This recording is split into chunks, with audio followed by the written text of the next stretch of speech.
This program features live coverage of an African safari and may include animal kills and carcasses. Viewer discretion is advised.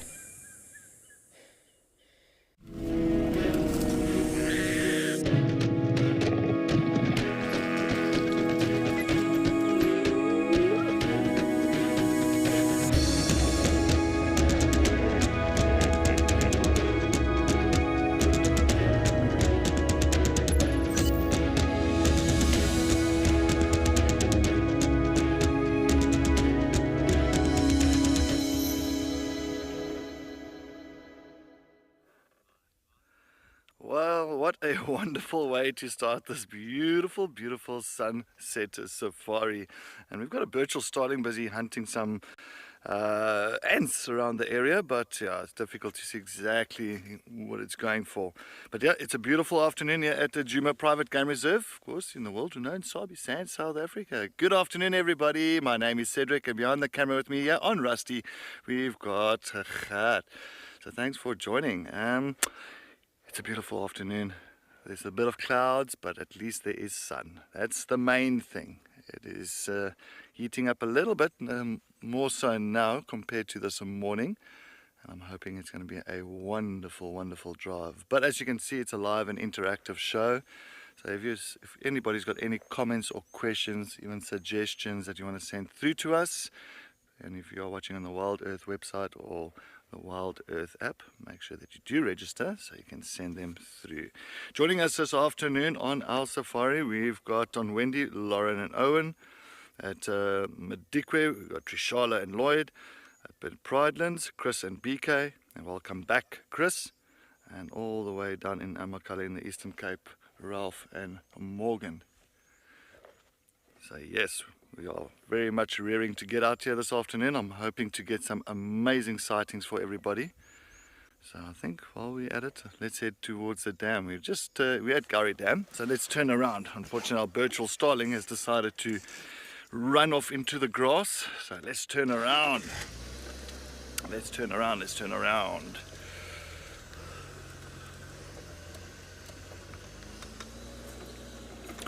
Bush Bobby, yes, it's some Thursday thrills for sure, Bush Bobby. I think it is a lovely day where we are, Djuma.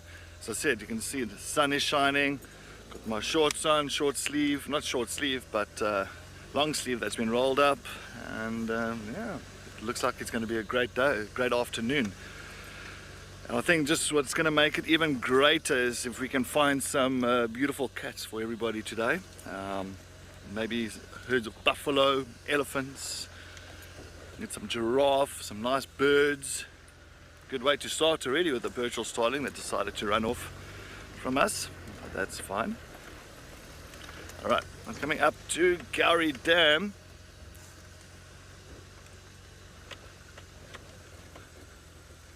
Sugar bits, you're looking for spots, stripes and everything in between. Yes, sugar bits. Ooh, we've got a nice Nile monitor right here. I'm going to just go a little bit back, see if we can shoot through there. Beautiful Nile monitor that's just lying on the log, enjoying this bit of sun that's come through now. And they love this log here at Gowrie Dam. The other day I think I saw 4 individuals are lying here. Oh, yes, we're looking at you. We're talking about you. And look at those claws on that front right leg. Long claws. Can imagine digging up the soil, looking for other kinds of prey species in the ground. Oh, it is loving life here on this log. Heating up the body. Of course, we always call it the solar panels of the bush. They need the sun so they can get a little bit of mobility, so they can go hunting and moving around. That one's quite tired. Eyes is closed. Still enjoying this afternoon sun.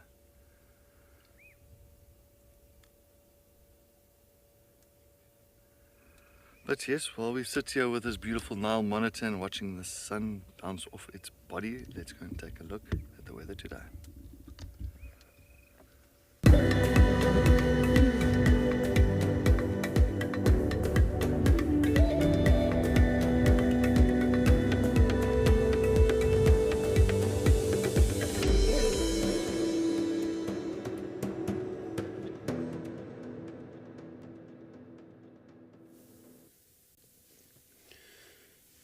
Sunny weather indeed, sunny weather here at Brightlands. Great weather for safari.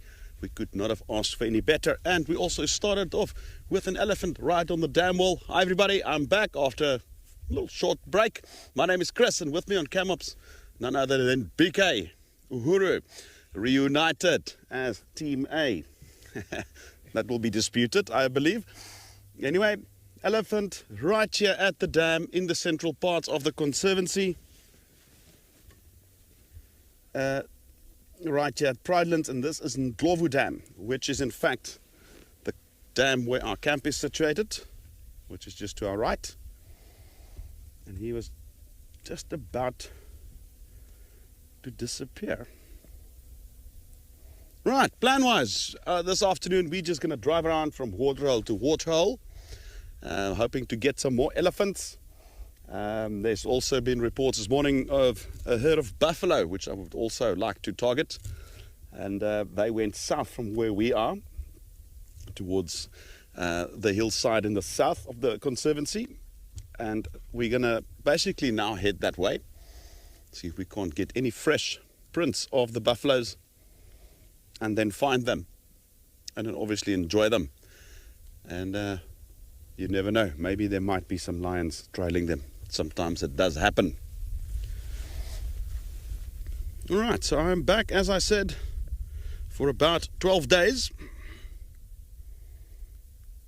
After which I will be taking another 2-week break.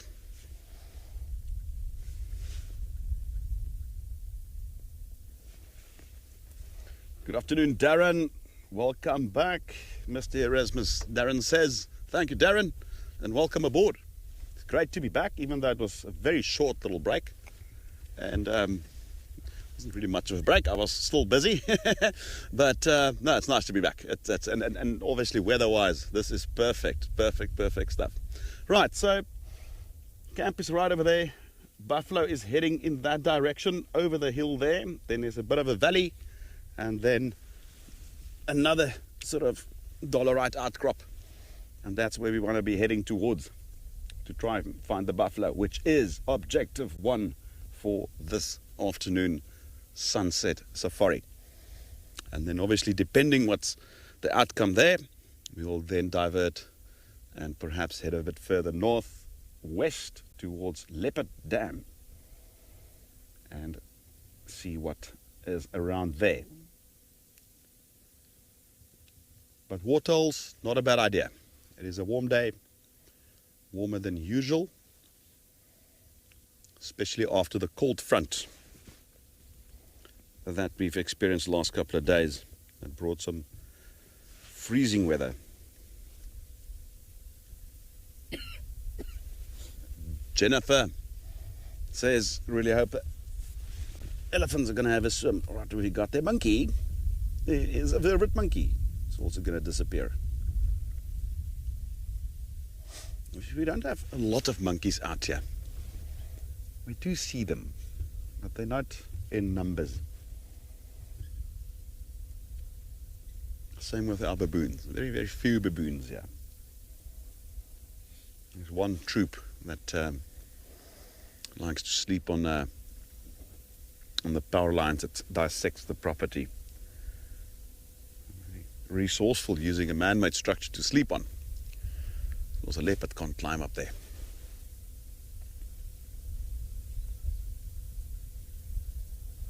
Right, BK and myself are gonna go active now, starting the car, heading to look for the buffalo. And that is a perfect opportunity to say hello to Lauren.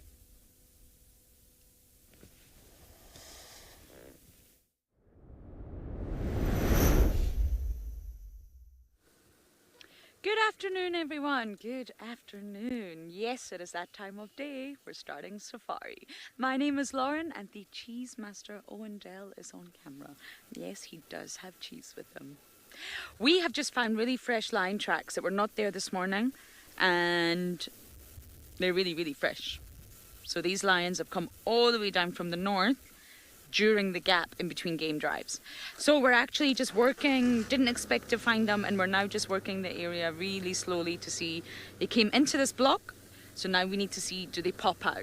If they don't pop out, then they're in there. If they do pop out, then we head that way. There was quite a few lions, so we just need to try and figure out where they are. I would really love to see some lions, to be honest. I haven't really had much of a lion stint this time. It's been very focused on hyenas.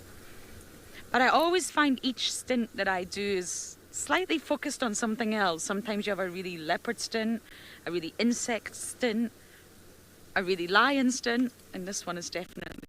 Are you taking your jumper off already? Yeah. This weather is very confusing. 1 minute it's really cold, I've got my scarf and my gilet on, and the next minute it's hot.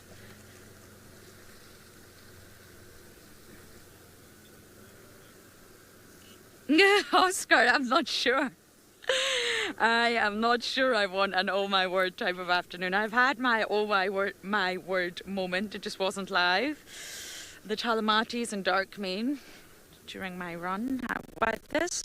So I'm quite happy to just have a look at that kind of afternoon. I think the Vov will never live that down ever in his life. The oh my word. So sorry I'm hanging out and not really looking at you guys, but I've got to see if the tracks cross. If you don't see where they cross, then you're wasting your time looking in the wrong area.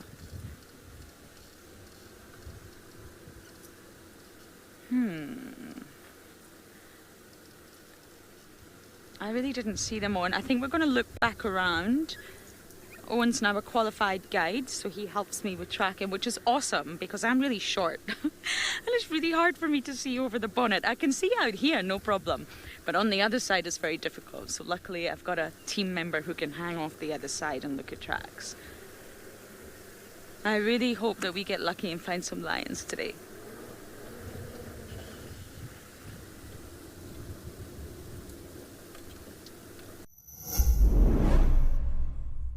We love all the support, we read all the comments, and now we want to acknowledge our biggest fans. Do you know when Ribbon was seen last? Or the names of June's cubs? Do you remember the last time we were up close and personal with an elephant? If you answered yes to any of these questions, then you are in for a treat. WildEarth's Fan of the Month. We are looking for you. For more details, make sure to read our monthly mailer and keep an eye out on our social media pages. WildEarth, it's in your nature.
grabbing all the little grasses.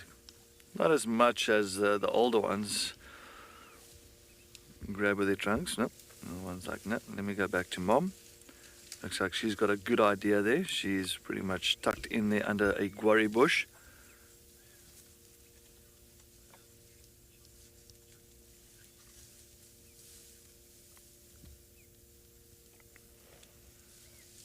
Cyril, you love the chomping and the chucking of trees. Yes, indeed, Cyril.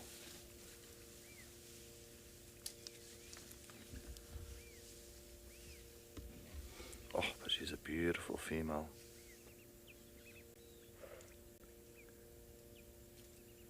They all keep still at once. And they continue again. I love it. How many times you see with the elephants, like those herds, they're all busy feeding, they're all busy moving, and all of a sudden they all just like stop and they keep still. It's almost like, remember that mannequin challenge? Well, that was many. All right. Okay, just nodding his head at me. All right. So yeah. So everyone keeps still like a mannequin, and then they continue again.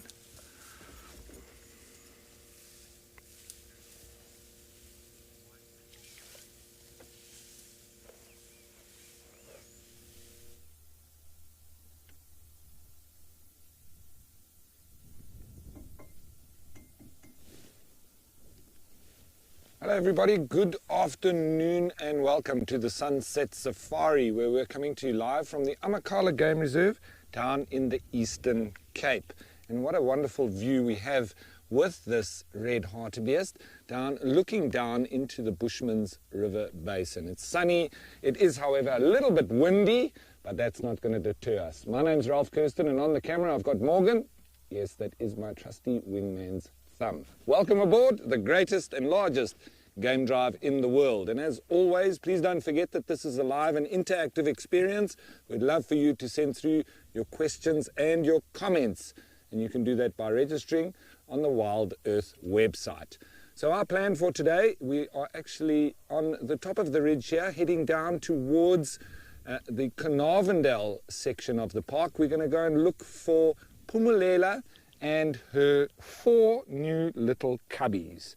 And if we are able to find her, that would be wonderful. But we'll also hang around until around sunset and a little bit after, because there's been a few brown hyena spotted at a particular area that we're going to go and hang around. So who knows? If we're lucky, that's what's going to happen. If not, well, we're just going to go and drive around Carnarvondale and enjoy the general game in the area as well. But for now, just enjoying this lovely view and the red hartebeest grazing with the foredrop. Not the backdrop, the foredrop. And looks like he knows that we're talking about him.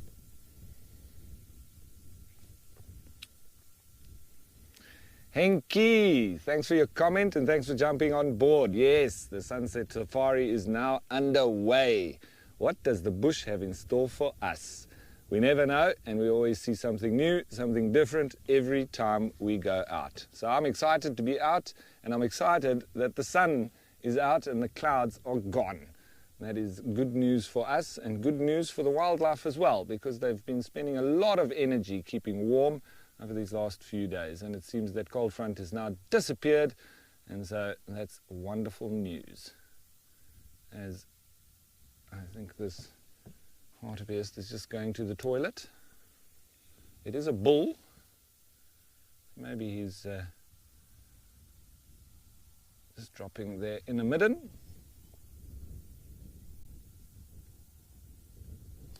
Erin, they do have lovely colorations on them, do the hartebeest. It's a lovely golden brown color, and then that black starting off and going down the legs. And I always like to just note the particular horn shape. It's very unusual in comparison to a lot of the other animals, with those tops that go strikingly backwards. He's still listening out. This is the area where the lions have been moving around, although currently they're on the opposite end of where we're looking now, almost straight over and the head of this hartebeest, but up into the valleys That's where they killed a big warthog yesterday, and it seems like they've hung around there. Unfortunately, we don't have very good signal over there, so that's why we haven't gone and caught up with them. But also, there's not many roads that we can access nice close proximity to them. So I decided not to go there and waste our time. We'll rather go and see if we can find Phumelela and her new little cubs, which I haven't seen at all. So if it's the first time for you seeing them, it will be the first time for me as well. That is in the case that we're actually able to find her. I'm hoping with the warm weather, she's going to bring the cubs out and they'll have a little play out in the open. That is the perfect scenario, but the bush does what it wants. So I'll tell you what I want is to start up and head on over there and start the mission and start the search of Phumelela. And while we start that search, I wonder what search Cedric has in mind.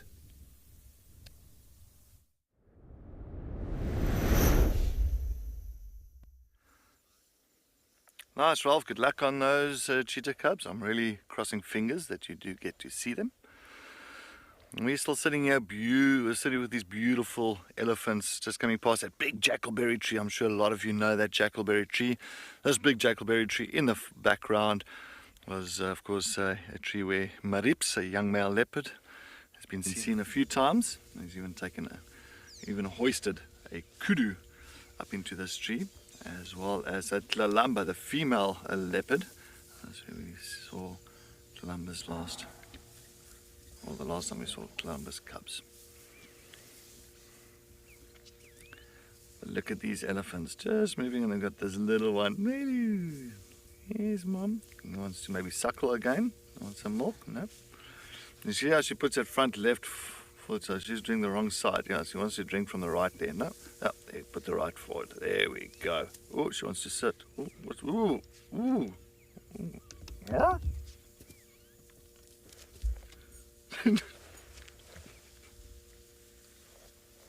That was a strange toilet break. It was a strange toilet break. Well, I'm glad she got that out. Handbrake. Yeah, handbrake. Had to release the handbrake there. Well, it's nice to see her going off now. Well, all happy campers. A beautiful herd. 1, 2, 3, 4, 5, 6 of them. That is, I love elephants. I can just sit with them and just watch them. They're so gentle, walking through the bush, minding their own business, enjoying all the nice little leaves and grasses around here. Rodney, definitely multitasking, letting the little one feed. She was also feeding herself, and she was doing her business outside. There's some more elephants in the drainage now. I just heard some cracking and whatla there. But nice big female as well walking behind.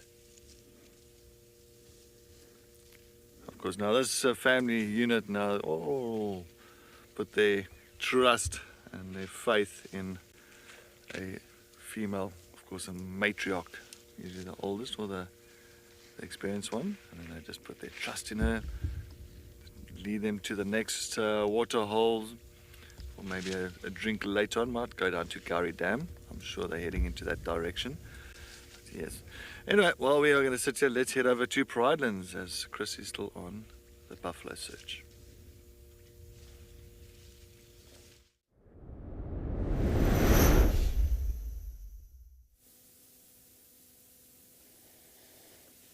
Well, that didn't really take long, did it?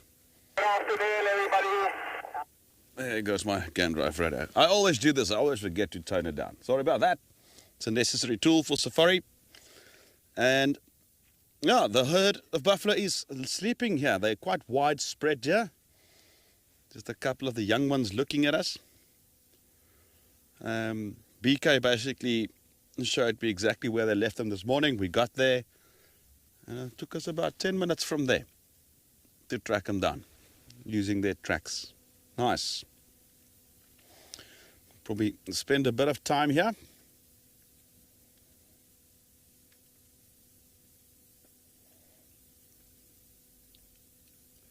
can see this is still a very young animal. The horns are not fully developed yet.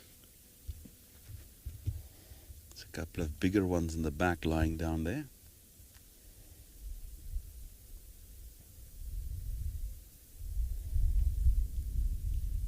I like it when it's easy at times. Mimi wants to know if buffalo piloerect. Mimi, the answer is twofold, yes and no. I'm saying yes because all mammals have that capability that's got hair, essentially getting goosebumps. But they don't do it purposely, for instance, the way Nyala and Kudu and so forth does. You can see they do have a bit of a mane there on the neck.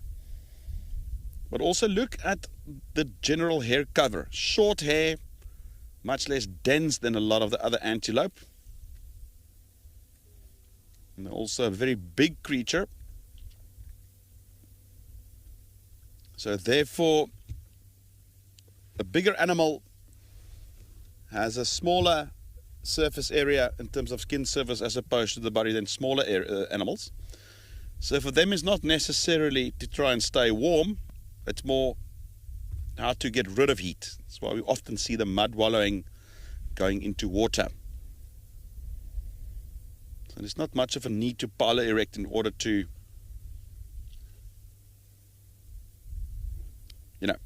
make the hair stand up for either intimidation displays or to create a bit of an insulation layer. Piloerection, for those who don't know, is basically essentially what happens when you get goosebumps. It's the pilo.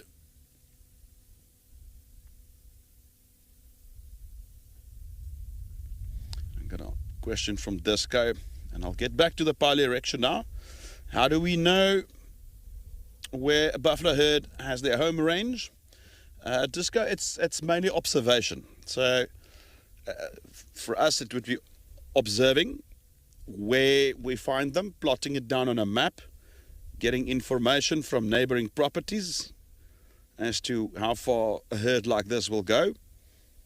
It's essentially the gathering of data, information, piling it up into a layer in a map, and that's how you will know. But these home ranges of buffalo can be very big, and it can change according to season. And the big driver behind that is the availability of good quality grass for grazing, quantities of grass, as well as the availability of drinking water. Buffaloes are dependent on the availability of drinking water. They drink 2-3 times a day, in fact.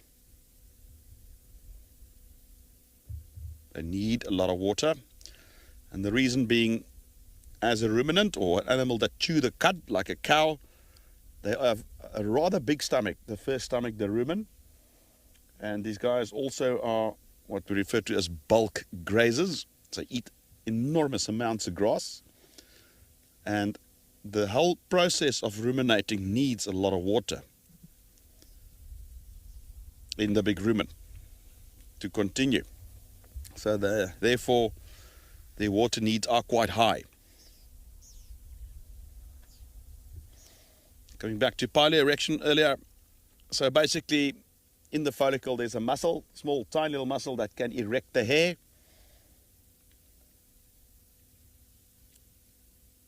And that is what piloerection means.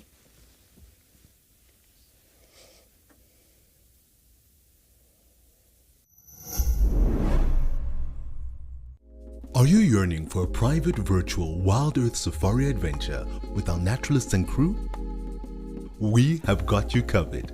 Sign up to be an explorer before the 15th of August and you could win a private safari experience. Make lifelong wildlife memories with either Steve, Thank you for joining us and have a fantastic morning. or Cedric. WildEarth, it's in your nature.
Alright, now the sun is coming out again. It was just now, the sun went behind some clouds, the temperature dropped.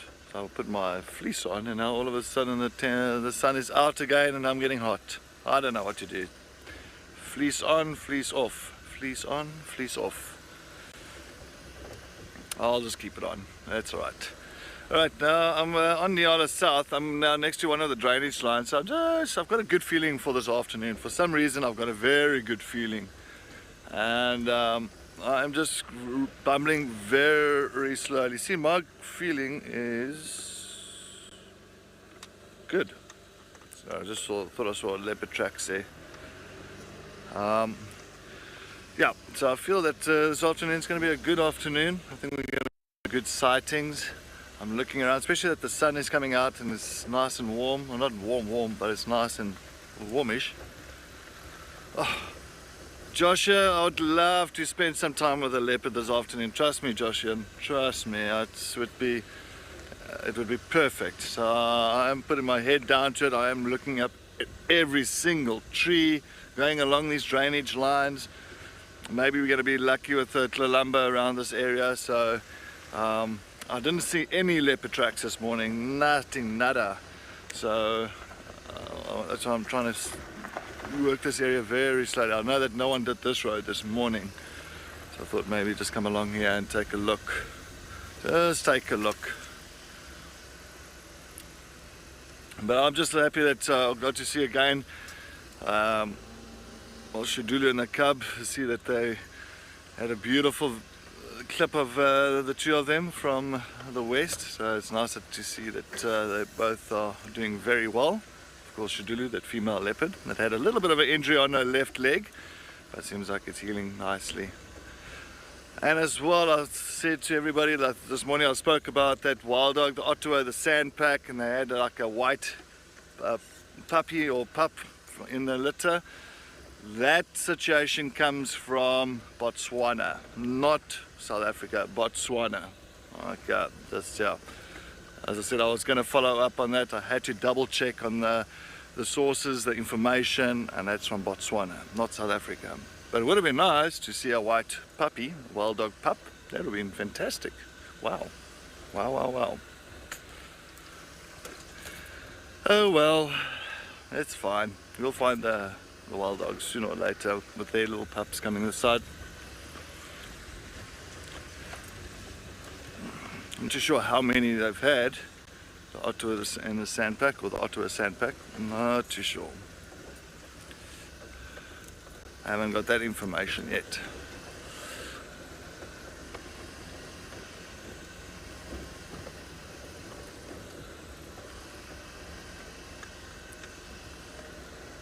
Alright, well, we are going to slowly head towards the more whitey side. Just take a look this side. While we do that, let's head over to Madikwe, as Trish wants to say good afternoon to everybody.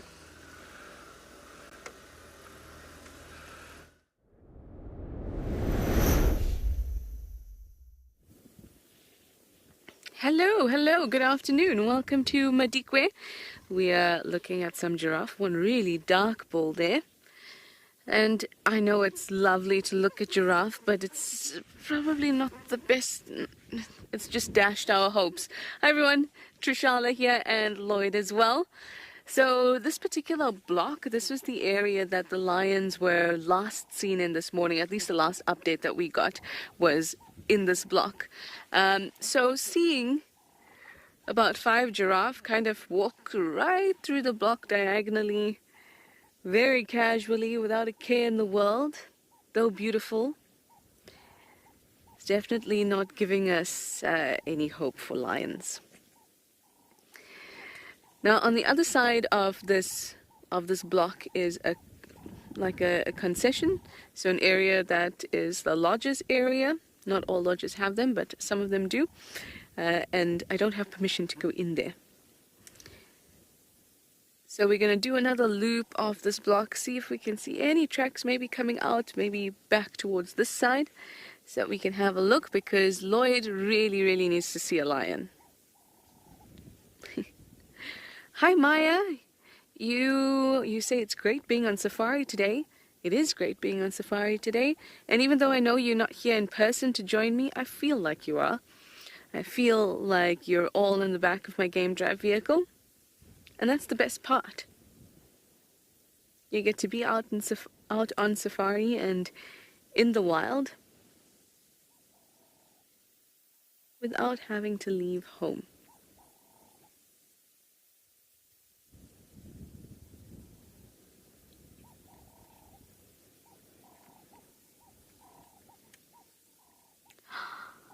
Hi, Rashawn. Thank you for letting us know. Happy birthday, Catherine, from all the chatters. And happy birthday from us too, Catherine. I hope you have a wonderful, wonderful day. I wonder if you're spending part of it with us today. If you are, let us know. If not, that's also totally understandable because it's your birthday. You should be out partying. Or similar. I think the version of what a birthday party is changes through the years. But nevertheless, it's a party in our minds. All right, let's keep on moving.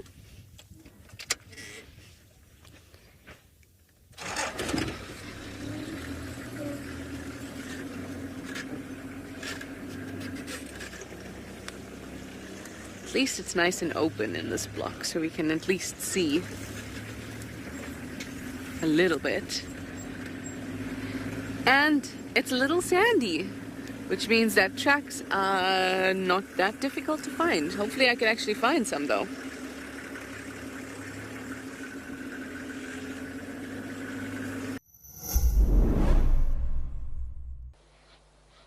Welcome to Africam, your window to Africa's wild spaces. Immerse yourself in the captivating sights and sounds of nature.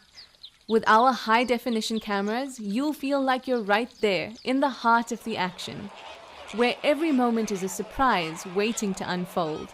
Join our global community of wildlife enthusiasts as we witness nature's drama unfold in real time.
Well, you can see the elephant's tail hair is very thick, just like wire, pieces of wire that's hanging down. But as you know, WildEarth's mission is to connect, of course, the world with nature. So if you would like to help us, pop on to our website and click donate. Of course, the website is wildearth.tv. And it's just to bring nature to the world.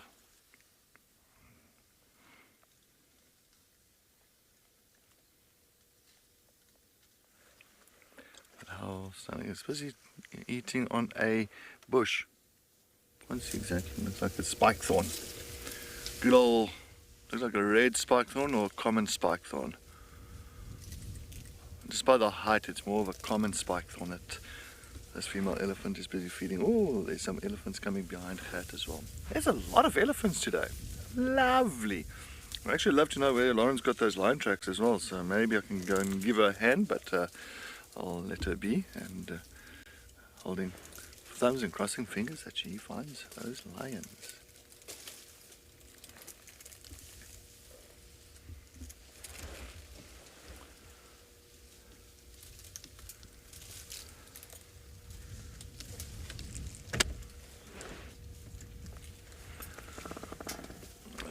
As you can see, this little elephant has just now climbed into the spike thorn and trying to grab some of the leaves, just like Mom. Ooh, is that nice now? Is that nice? Well, it's got a, what has it got? Look, a piece of grass. It's just like one piece of grass. All that effort for a piece of grass. Well done. Success. A little male, as you can see. Young boy.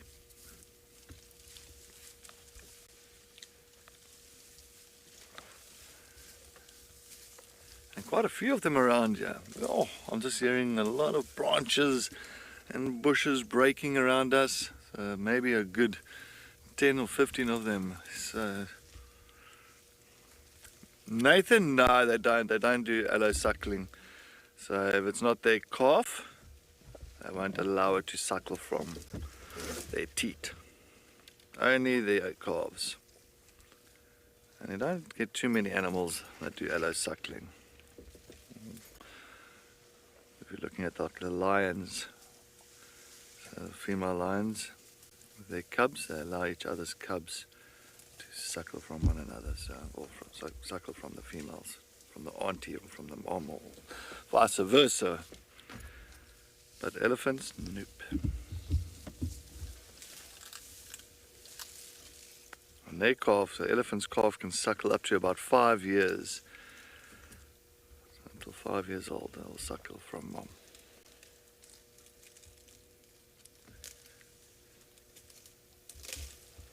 Well, this elephant's in the... Let's go a little bit further forward and get a better view around here, because yeah, clearly it's... looking at a bush.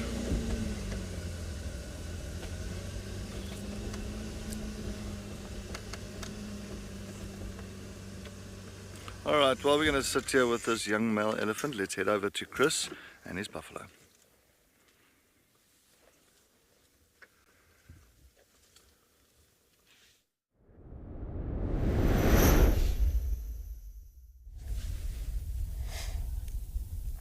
Buffaloes are still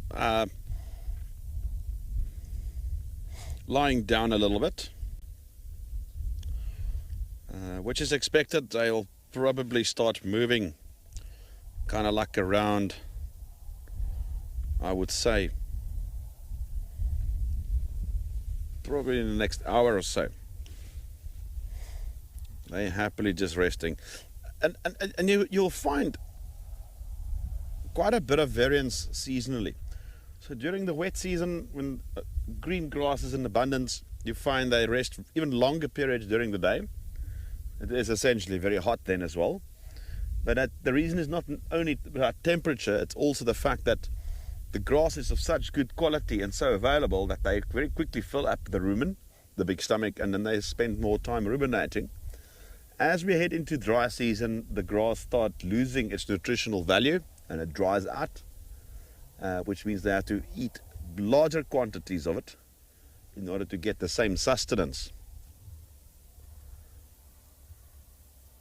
And then you will find they spend less time resting up in the day. But currently, we still have very good quality grazing around, even as we start heading into the later stages of winter and the dry season. Because remember, our dry season extends into our spring, sometimes even into early summer. Essentially, our dry season is from April, usually although we sometimes can get rain in those days, but technically April until about October. But sometimes, some years, we don't get our first rain in October, November-ish. I've seen years out here where we had to wait until January, midsummer.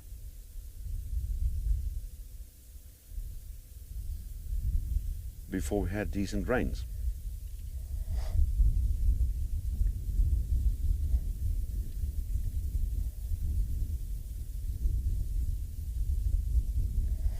Kerry wants to know if buffalo calves need to learn how to chew the cud. Terry, it's a very instinctive thing for them.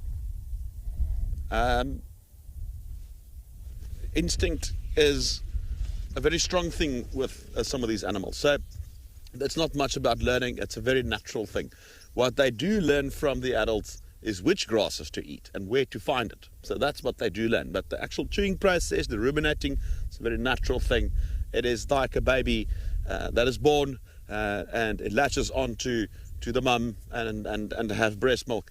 You know, it's a very natural thing. Yes, sometimes some needs a bit of tutoring on that, but sucking and swallowing is a very, very natural thing for a newborn baby, which will be the same with a buffalo calf. It will instinct will guide it towards where the teats are, and it will automatically start to suckle. And then obviously as it grows and it starts to transition onto more solid foods, they then I guess there is an element of learning involved, but it's practically, for all purposes, all instinct driven.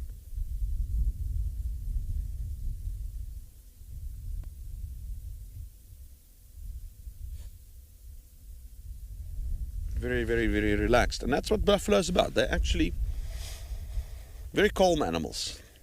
But it is when you start messing around with them, when they can become one of the most dangerous animals, arguably, on the planet.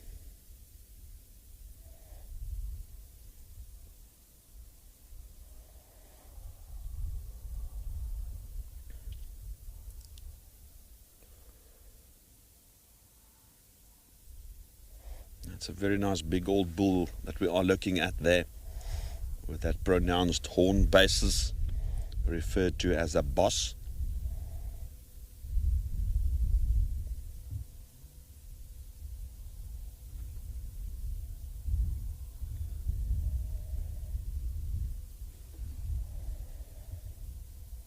And their closest relatives, they are cattle-like species.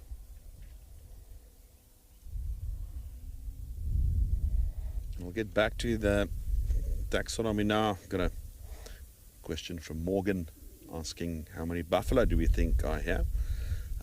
Morgan, if this is our resident herd, they're in the region of about 150. They're not the largest buffalo herd, but still sizable.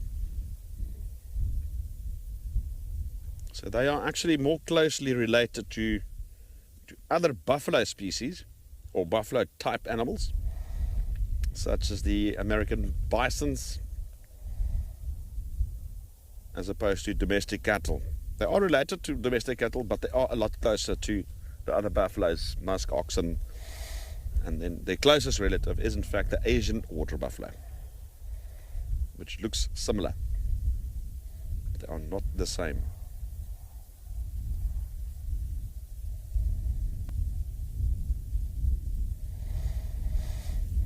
And it is due to their very unpredictable temperament that they've never been fully domesticated. Such was the case with domestic cattle in the Asian continent, also the yaks. And were bred from wild yaks.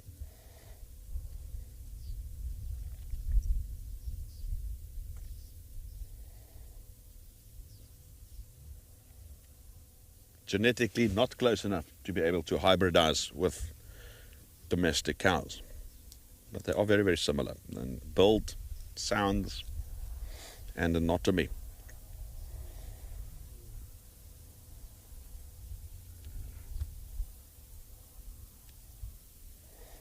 I see one or two of them are now starting to stand up.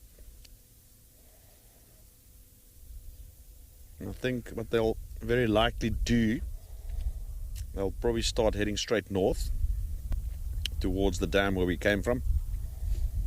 And probably have a bit of a drink and then head out on their afternoon / evening feeding session.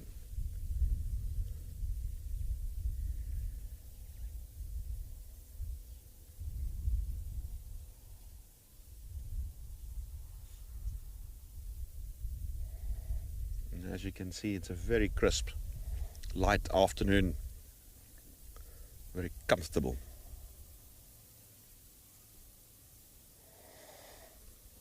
Okay, I reckon we're going to probably move on, see what else we can find, perhaps some more elephants. But for now, let's head over to Trish, see what she's up to.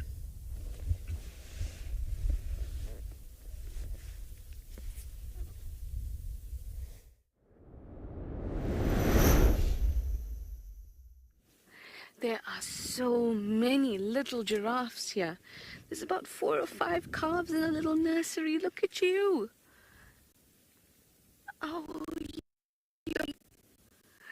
So, like I said, there's a little nursery, which is quite common, and there seems to be two cows that are looking after them at the moment. Oh, 3 that are looking after them. So, what giraffes do quite a bit is they can leave their calves with one mum.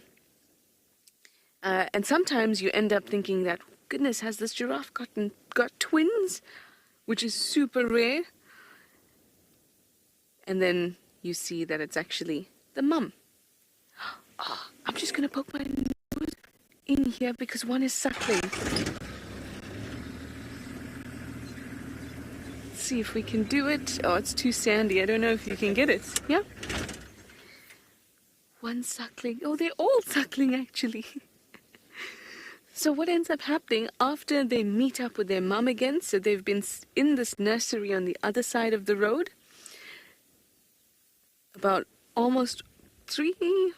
of them were all together in this nursery, and then they saw their mums on the other side returning from foraging, and then they ran over the road, which is when we first saw them, and now they've gone to have a drink. Milk truck has arrived. You can go have a drink. Is Mum just checking, baby? Everything's okay?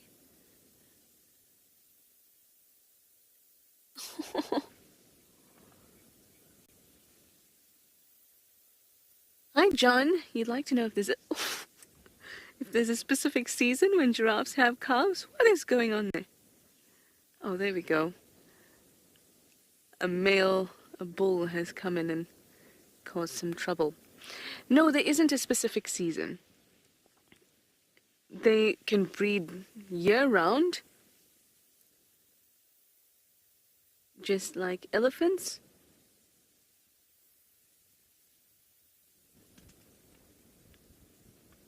Or just like black lions. Year-round, there's no specific breeding season. Many animals do, however, time the birthing of their youngsters with abundant resources because it makes sense that their offspring have enough from the time that they're, especially when they're very small.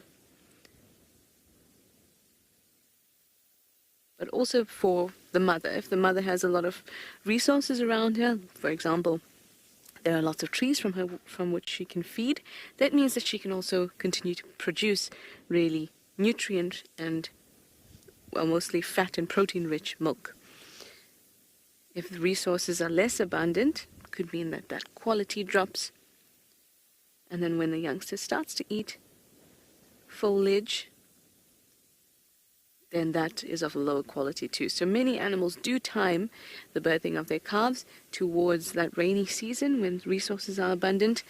But for some animals, in fact many animals, they don't have a specific birthing season or breeding season. And giraffes are one of those that don't have that.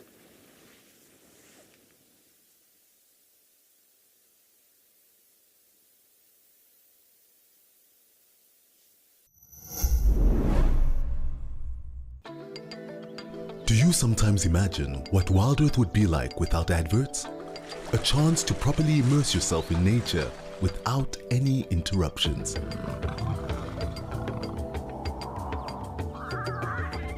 Sign up to be an explorer for a small monthly fee and you can truly escape into the wilderness. Ad-free viewing is now available on our app as well as on our website. WildEarth, it's in your nature.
Their struggles for survival, natural and anthropogenic, mirror those of wildlife the world over.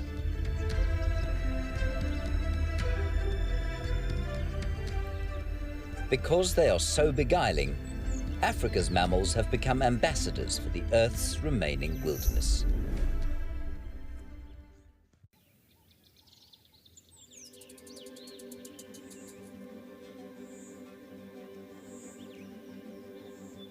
Hail to thee, blithe spirit. Bird thou never wert,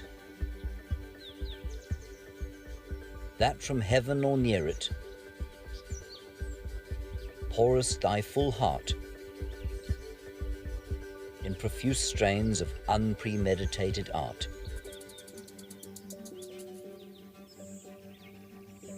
Higher still and higher from the earth thou springest. Like a cloud of fire, the blue deep thou wingest.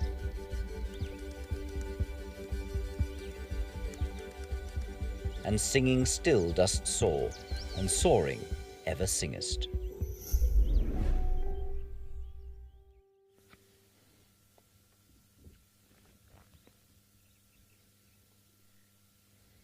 Well, we've made our way over onto Carnarvondale, and this is where Phumelela and her 4 cubs are. There's a few of us out, everybody looking to try and find them. She hasn't been located just yet, but we're also just enjoying the scenery. Lots of birds calling, Bokmakiri in particular, and well, of course, these blesbok that you might just be able to see, and there's quite a few off in the distance as well. Generally speaking, we would say that if they relax like that and moving around, that Phumelela's nowhere in this direct vicinity. Especially with the wind blowing in our face, they would be able to smell if she was in those thickets behind them. So we'll keep on circling around, and with those little cubs, who knows, maybe it will be a little bit easier to spot her because they might be busy and playing and having a good time. So we're hoping so. It's quite a comfortable temperature. It's not too hot, it's not too cold. So they wouldn't be necessarily hiding in a thicket or in the shade. So as I say, it might be a little bit easier for us to find them on a day like this, when it's very agréable, as they say in French, in terms of the weather. There's been quite a few of the yellow mongoose running around too, but they're almost like the birds, where they don't give us much chance to look at them. Linda Polly, absolutely. I like that. Wonderful, and wonderful to have you on board with us once more. Where are you, Phumelela? The successful female cheetah. Any of you were wondering what Phumelela means? It's isiXhosa for success. Because she's been very successful in raising a number of litters of cubbies.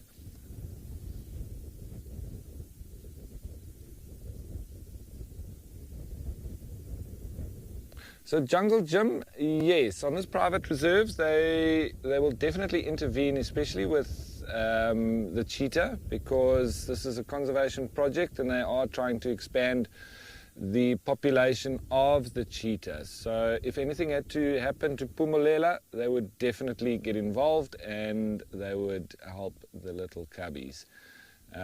It's not always the case on different reserves or on national parks where they would let things or nature take its course. But with the dwindling numbers of cheetah, I think it's quite important that we do help them in every way that we can.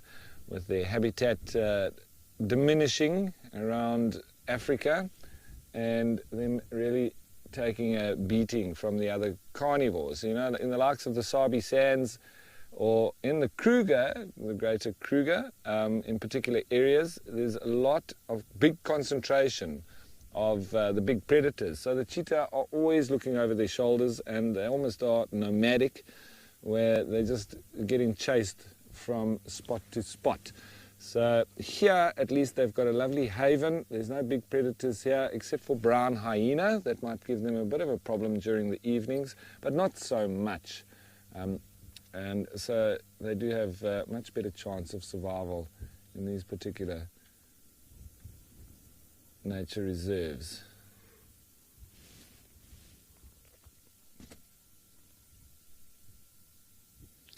Right, so the search continues for one of our favorite cats and one of our favorite characters, and it seems the search doesn't only continue with us, it does too with Lauren.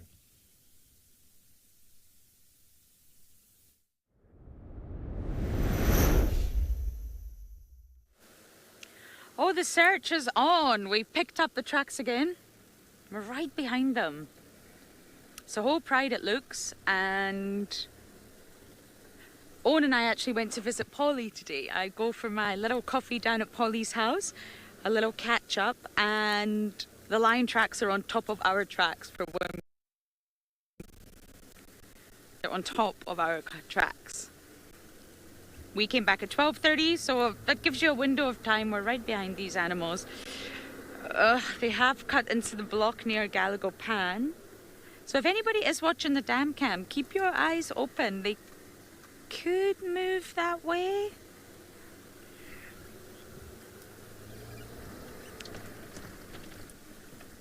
So do keep, if they go east, they're going to pop out at the dam. If they go northeast, they're going to pop out at Onamvubu.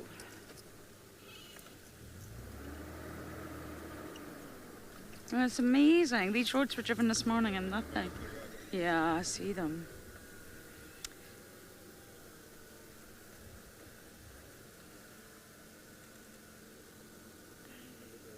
This road has actually been freshly dragged, so it's wonderful.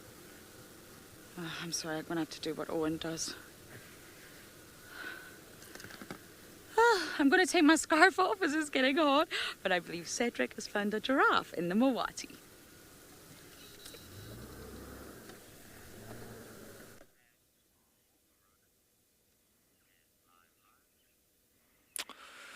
What animal do you think this is? What animal is standing here in the Mawati and staring at us? It is a male. It is a dark male. But what do you think this animal is? It's the tallest land mammal on Earth. It's the giraffe. A beautiful male giraffe. Isn't he beautiful? Dark giraffe. I love these dark males. And a lot of people say theories that the darker males are more dominant.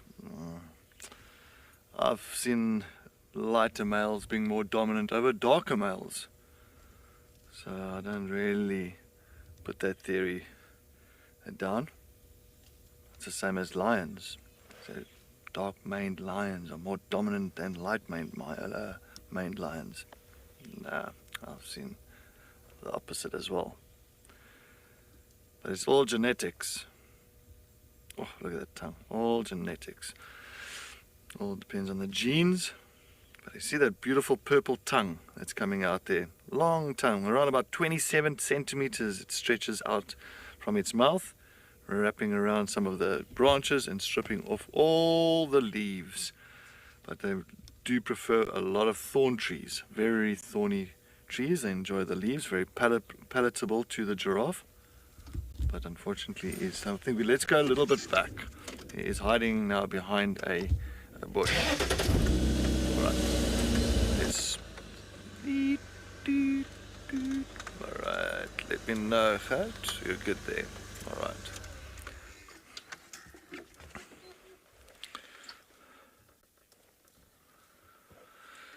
Crisscross. Oh yes, this giraffe or any kind of giraffe will smell a predator if they are close by, for sure. You know, it's sometimes they don't even have to see them; they just smell them. They just use the sense of smell to locate where those predators are. So yes, they will pick up on the predator if that predator is close by, and they can't see it, but then they can smell it. Now you'll see the big purple tongue. Now, very interesting with that purple tongue, it lacks a lot of nerves inside the tongue itself. So, in other words, the blood flow through the tongue is very minimal. So that really gives that purple color. And the reason for lacking so many nerves in the tongue is when they do pretty much wrap that tongue around thorn trees like your buffalo thorns and all the acacia trees, thorn trees, even if they get poked with those thorns in the tongue itself, because the lack of nerves, they do not feel it, and they can at least then strip the leaves off. But they've just got enough blood flow through the tongue to get the mobility of the tongue to really kind of use it to strip those leaves off. But he is a beautiful male, don't get me wrong. He is stunning. Tall boy by himself, and he is just pretty much animal. What? He's a bit camera shy.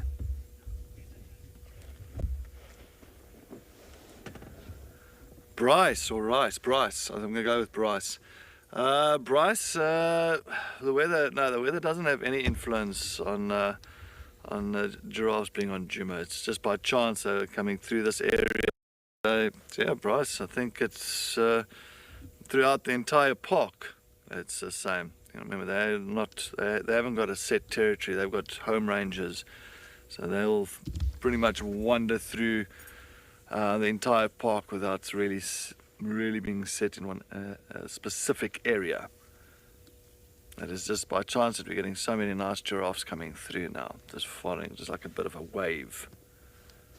I mean, last year this time we did not have hardly a giraffe. I remember we were seeing a female with a calf for several months. It was the only giraffes that we were seeing on Djuma. Beautiful crested bobbit that just came to land here on a branch. Look at that. You can understand why they call it a crested bobbit, huh? Look at that stunning crest, beautiful colors, beautiful bird.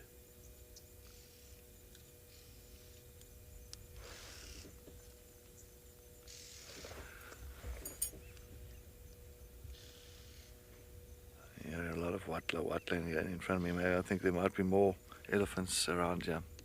But look at that spot. Even those white spots on the wing, that red on the beginning of the tail, like right on the base of the tail. When they fly, you can actually see that red. Quite beautiful. And it seems like a bird that's been pretty much somebody chucked paint, different colors painted it, and it's just kind of just spread all over. That yellow and orange, red, black, white. whites.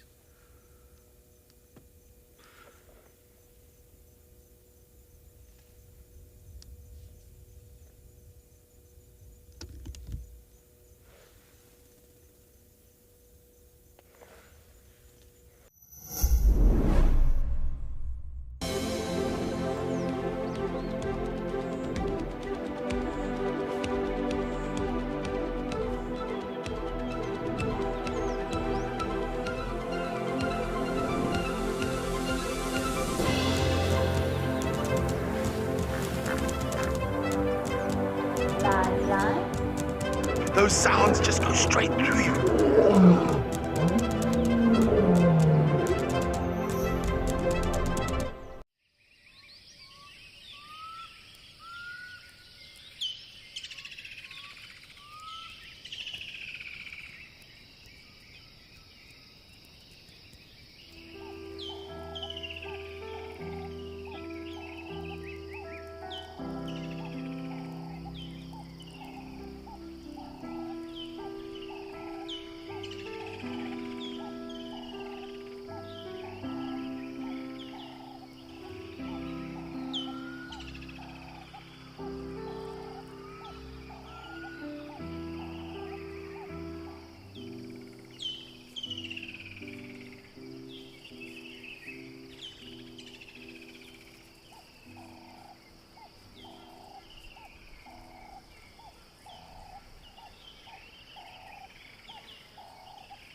With the long legs and the long neck, kind of does look a little bit like a crowned lapwing.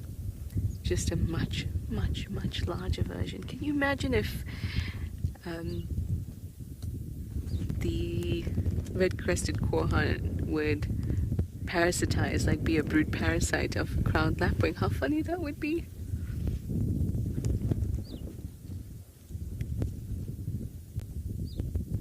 If you're not sure what I meant, a brood parasite is a bird that lays their eggs in somebody else's nest, like a cuckoo, and then the host feeds and takes care of this other bird's chick.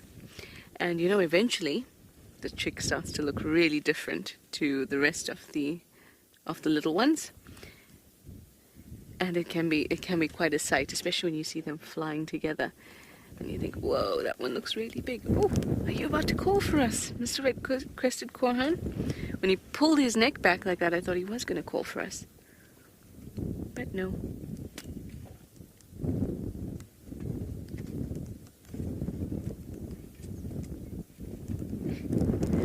Man, I was hoping that we'd be lucky. We still could. I'm gonna wait.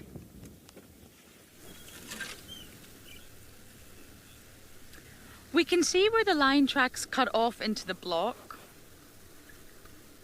So I'm checking a few sneaky drainage lines. Drainage lines that I only know about because we used to walk.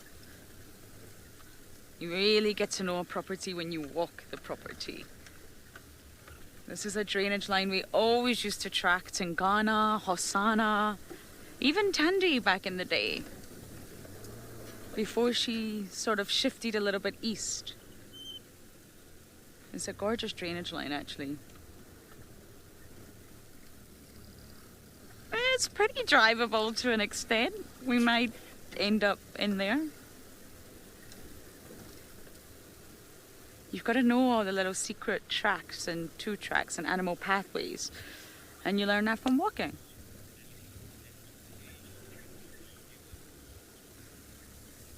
Billy, that is a great question. I don't really know how to answer it. I think when you really realize that you're far behind the animal and you're not getting anywhere, maybe they go into the thickest of blocks and it's maybe getting dark or there's something else to follow up on. But here, because Owen and I drove the road, literally we came back from Polly's at 12:30 after our coffee and there was no lion tracks on the road. We come back out again at 2:30, 2 hours later, and the whole pride's there. So we have that knowledge that it's very fresh. So I think that's what stimulates you to keep going. And it's not from last night or it's not from 6 hours ago. No, it's really fresh. So I'm very excited at the prospect of finding them. So good question, Billy. Not really got an answer. But Cedric has got elephants.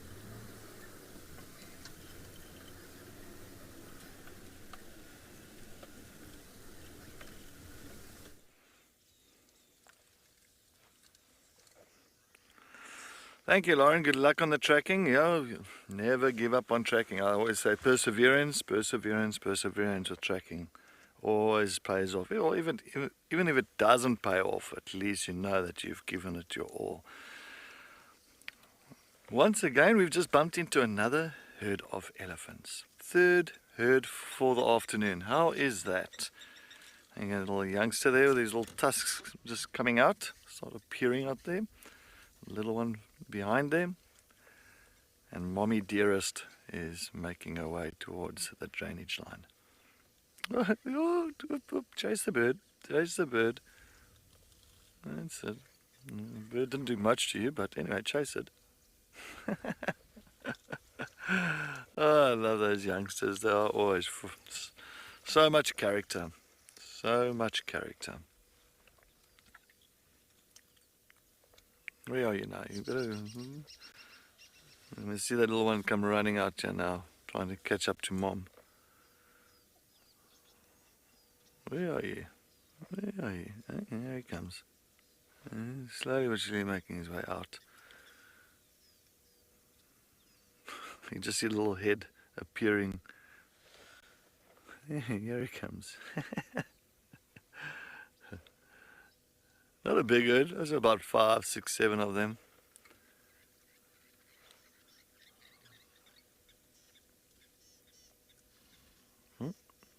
He's still figuring out how to rip some branches off, how to get some grass for himself. But he still relies a lot on Mom's milk at that age. Yeah, you better run. Yeah, you're falling behind.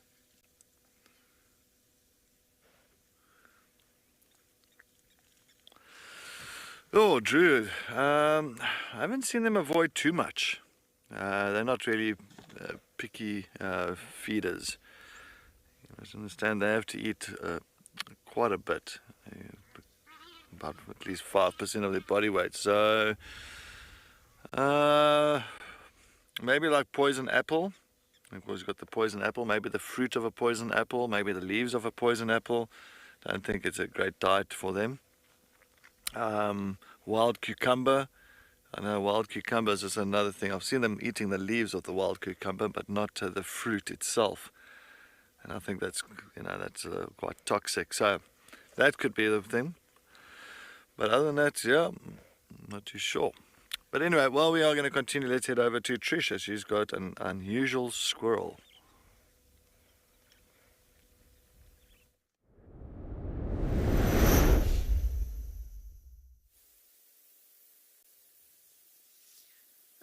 I do have an unusual squirrel, and I'm hoping I could get your help, but to me this looks like a striped ground squirrel. For one, it's on the ground, and two, you can see the stripe on either side of its body. So this is different to the tree squirrel, to the Smith's bush squirrel, and you can see that it actually looks much different too. It's having a good go at the ground there. But yeah, this perplexes me a little bit. Maybe I just didn't realize that they are down here as well. But striped ground squirrels are always associated with East Africa and West Africa for me.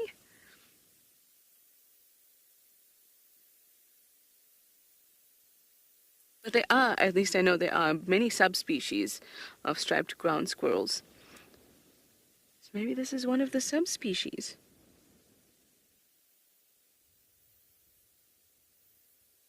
Or maybe I'm just completely wrong. It doesn't matter, please. It doesn't matter if I'm wrong, I mean. Because I'd love to learn a little bit. So if you know, please tell me.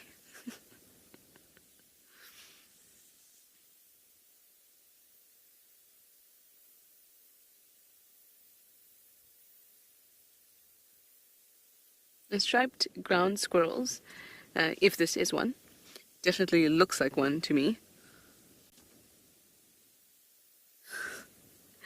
Hi Donna, you'd like to know what the difference between a squirrel and a chipmunk is? You know, we get asked this question quite often. And from a taxonomic perspective, I'm pretty sure they're different, but I'm not 100% sure. And I know that I think squirrels are larger and chipmunks are smaller with stripes, but I could be wrong. We don't get chipmunks here in Africa.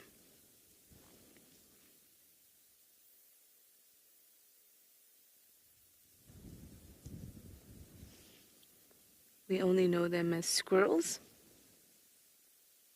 Actually, you know what? Scrap that. I need to do some research. Like I said, we get asked it so often, but it just never sticks in my head. I think probably because we don't use the word chipmunk at all here. Because now something has entered my head where I remember there being a sentence that I had read about them being in the same family. So scrap that. I'm going to have to answer that one tomorrow once I do some research.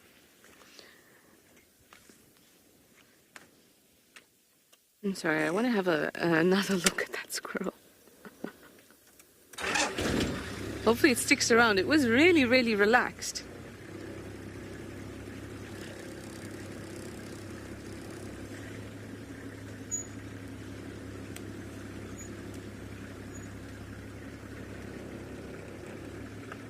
Oh,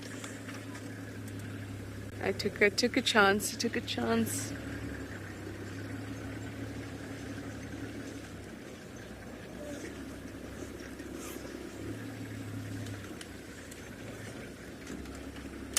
There we go. Again.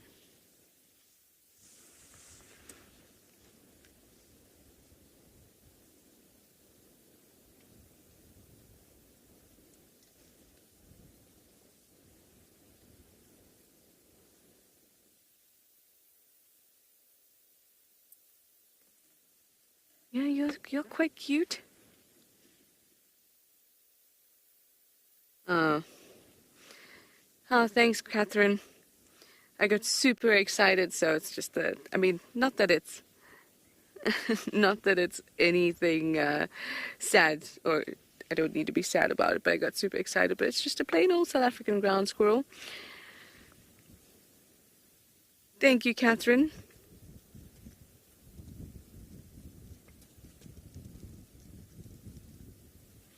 So I'd been recently, what would you even call it? I don't know, doing some work around striped ground squirrels, as in like some typing and information related to it, and I really had them on my mind. But it's okay. South African ground squirrel, relative, pretty good in my mind.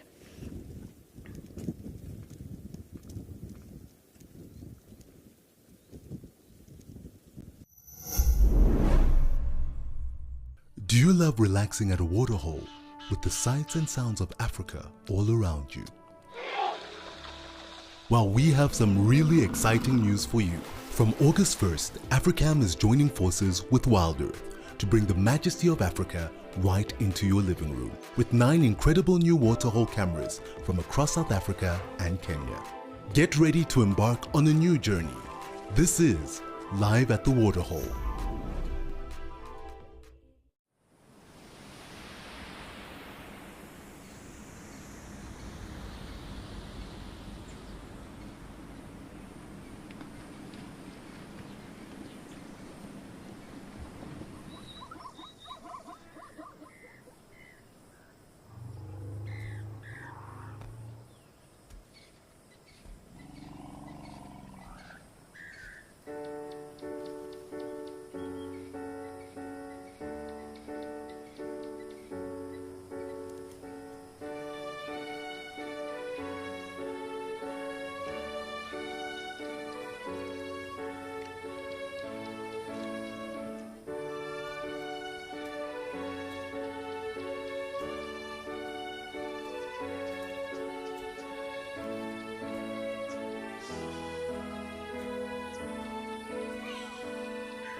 We're still on the tracks and they're taking us directly to a cut line, which I don't feel too good about. So I think the best thing to do at this stage is actually to go on the cut line. I hope I don't have to utter the dreaded words to you guys. They have crossed out. It's not what I want to say.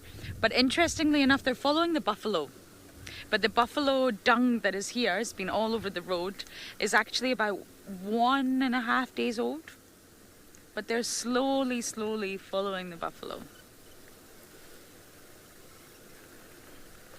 Okay, Owen, it's a bit bumpy here. Please don't cross out lions.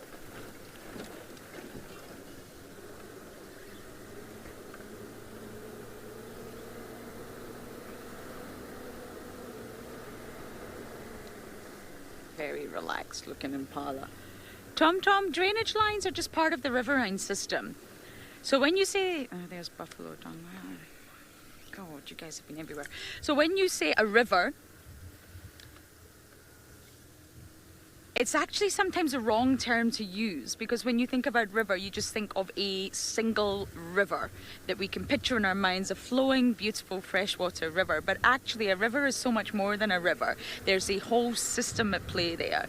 There's water under the ground on the riverbed, there's all the tributaries, there's all the offshoots, and of course in this area of the world they create drainage lines. And although I've never seen water properly flowing through the drainage lines, they're just offshoots from the river, the Muluwati River. So that's what we mean when we say drainage lines. But for driving through them, well, that's another story. It's really not always possible to drive through them, but it's a really good area and type of habitat to check for animals. So it's part of the riverine system here. When I was in Namibia, we had some wonderful desert walks where we really learned that just because a river is not flowing doesn't mean it's still not a river system. There is still water. And that's how a lot of the animals in the Namibian desert can actually survive. You don't think there's water, but actually water is everywhere because it's part of the overall river system. It's remarkable. So that's all drainage lines mean. I just want to check the fire brake really carefully, and then we might have to slow it down.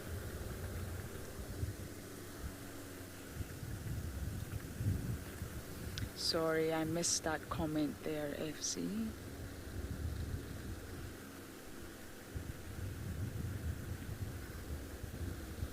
Really hoping not to see their tracks go bloop.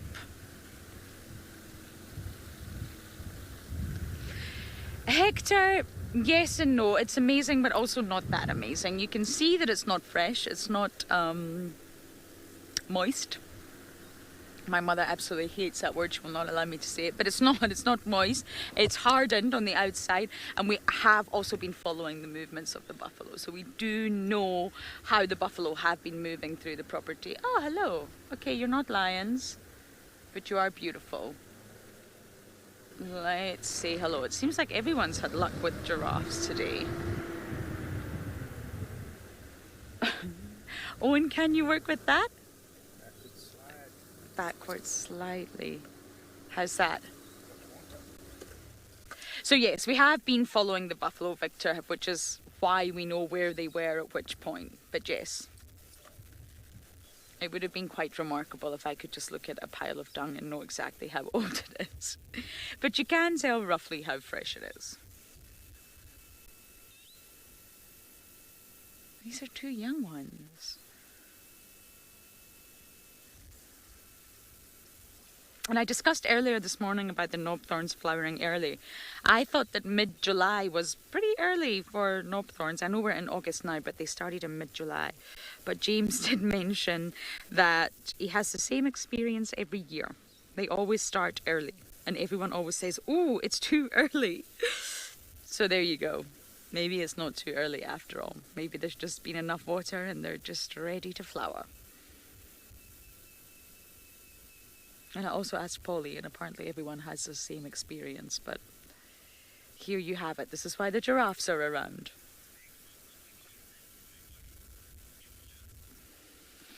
Georgia, yes and no. Maybe a calf, but when you stand under an adult, especially a big bull, those legs have got power, let me tell you. Their knees are about the size of my skull when you really stand under them. But yes, obviously it is a little bit comical when you see it holding up that sort of slightly awkward body shape. Shall I reposition for you again, Owen?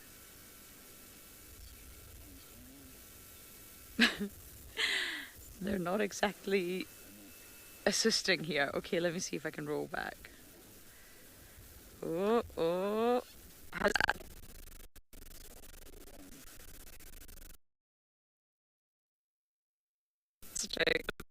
Views.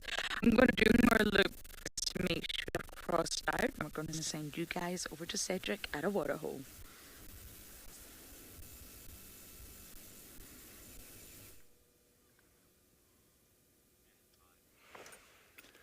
Thank you, Lauren.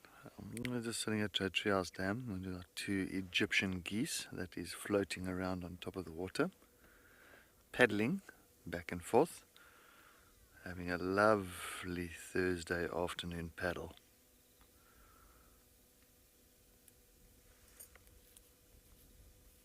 No chicks. I haven't seen an Egyptian geese chick for quite some time.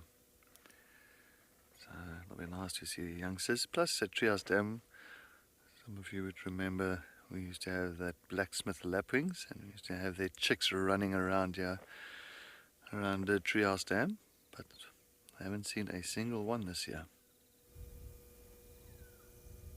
We'll keep our eyes open for that. It might be due to the amount of water that's in these dams now.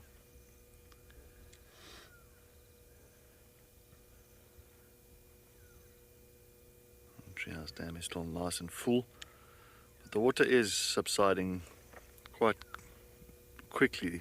You can actually see from day to day a new level, a lower level.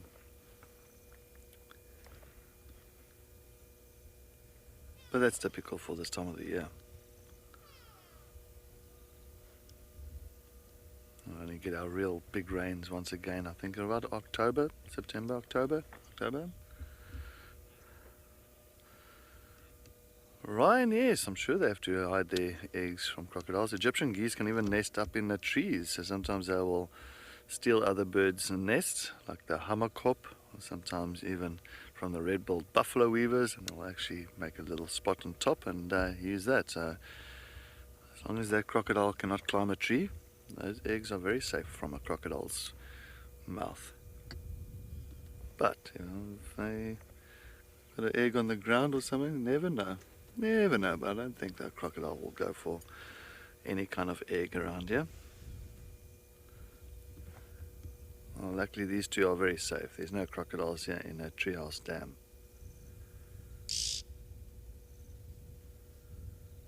You can see right on top of this dead tree, we've got a typical red-billed buffalo weaver nest.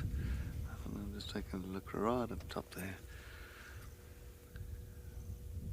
A very untidy nest, not the prettiest of nests. If you always think of weaver birds, most of the weaver birds have got beautiful weaved nests.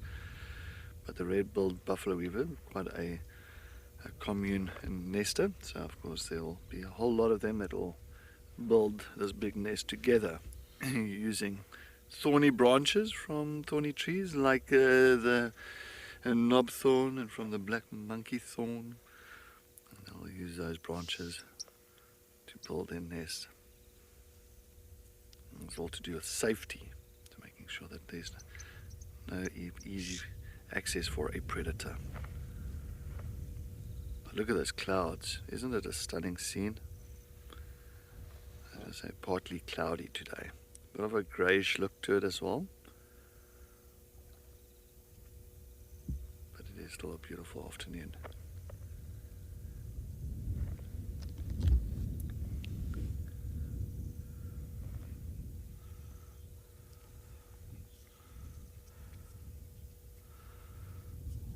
Laura, lapwings and Egyptian geese have similar protection techniques. Well, both of them will kind of spread out their wings and flap and try and, how can I say, push that predator away from their nesting areas.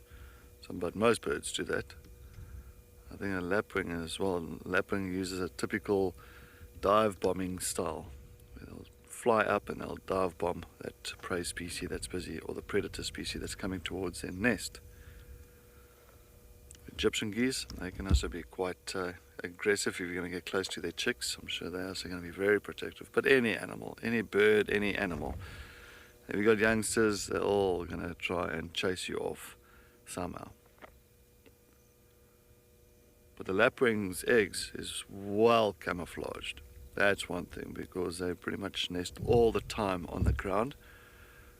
So if they nest on the ground somewhere, those eggs just blend in with the surrounding. And for us to actually view or get to see those eggs, you've got to really keep your eyes open and peel to pick out on where they are nesting.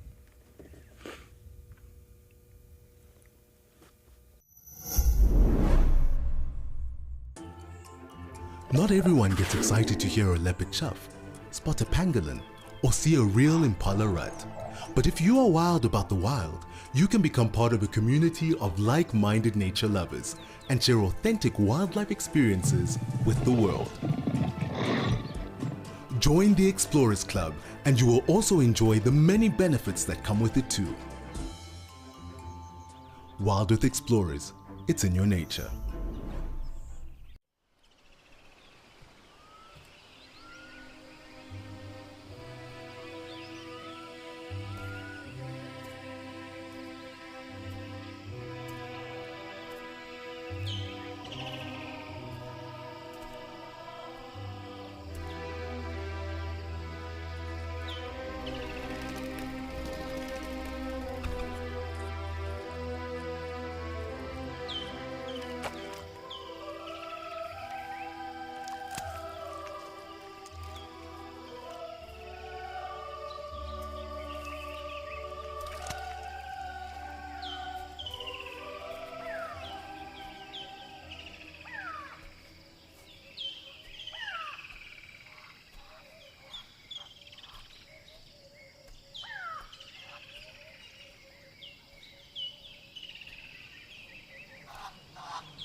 to become a skilled safari guide, traversing the African bush and encountering wild animals up close. Whether you're a retiree, a recent graduate, or a professional seeking a change, the 55-day eco-training program is for you. This comprehensive course will provide you with an unparalleled opportunity to gain expertise in every aspect of the African bush. With the coaching of experienced training guides, you'll embark on an unforgettable adventure that will give you a deep understanding of wildlife, conservation, and African cultures. Over the course of the program, you'll learn essential skills such as animal tracking, bird identification, and bush survival techniques. But the benefits of this rigorous training go far beyond technical knowledge. You'll also form close bonds with fellow nature enthusiasts and conservationists from around the world, creating a global network of like-minded individuals. Your days will be filled with excitement and wonder as you observe animals in their natural habitats and explore the diverse landscapes of Africa. Return home with newfound knowledge, a qualification, unforgettable memories, and a sense of accomplishment that will last a lifetime.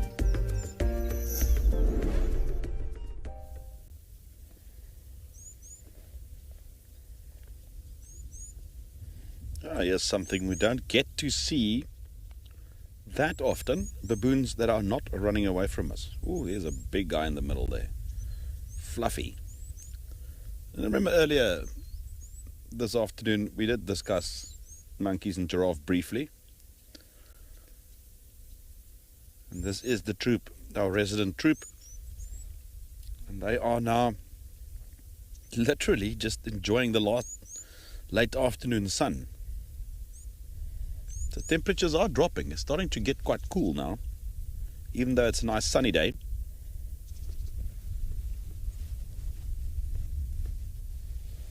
Each and everyone doing something different. There's a couple of them grooming each other. Some are just sitting there pointlessly. And that grooming is quite important. And not only do they help to rid each other from pests like fleas, but it also goes a long way to establish bond between individuals within the troop scenario. I just love it when they dig each other like that. And they eat those fleas. They actually eat them.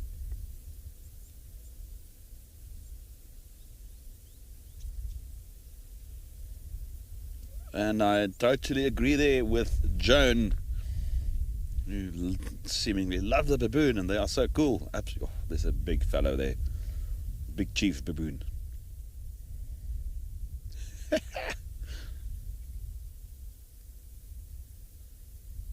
One of the best places to view baboons is in the Kruger Park itself.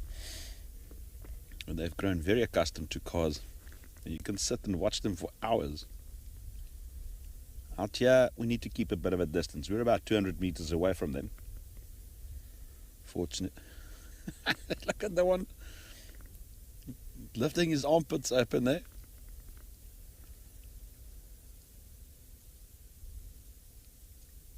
And I also love that sort of backlit picture that we have there.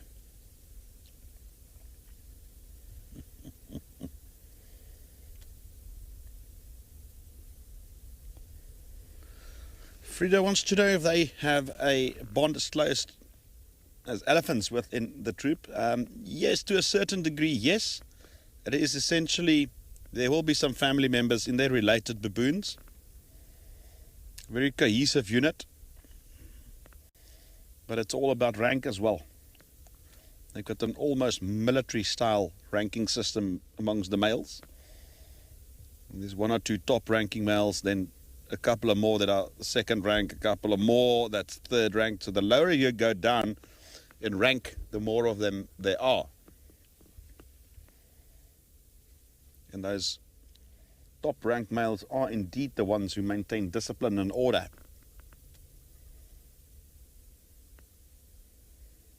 But yes, they do have strong bonds. But also, you're going to get some infighting at times.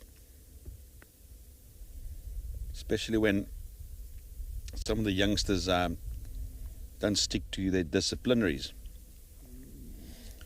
And then the big baboon males will sort them out through biting them, beating them. It can be quite intense to watch them disciplining the lower ranked animals.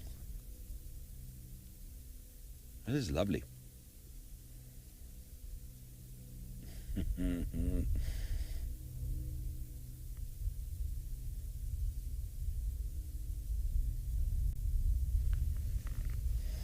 Stuck in bed, absolutely. Young ones especially, very entertaining. One of my favorite animals, other than elephants, to watch. And we're right here at Leopard Dam, which is in the northwest of Pridelands Conservancy. What they're going to do now is, as soon as the sun's getting closer to setting, they're going to start heading back to where they sleep.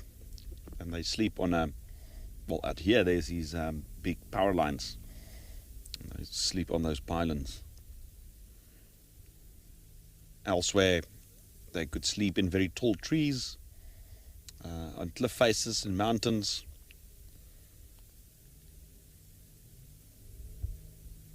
It sounds like there's life everywhere along the locations. We're going to stick it out here for a little bit longer, see what they do. Lauren has some zebras for us, so let's go and take a look at Lauren's zebra.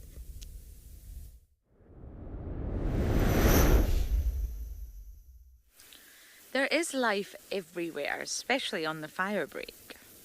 We have found zebras who love the new shoots.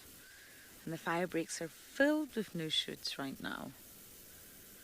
Interestingly enough, the last tracks we had for the lions are heading in this direction. And there are lots of giraffe calves and a huge zebra herd. Let's just try and see if we can go forward, Owen. I've got my scarf back on again. This day is just very confusing. I think it'll stay on this time though.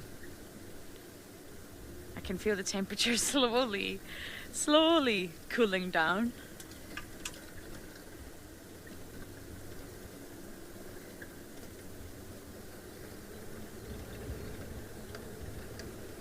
Zebras, wait up. I don't know if this is the herd from quarantine. There is one without a tail, and the herd on quarantine also has one without a tail.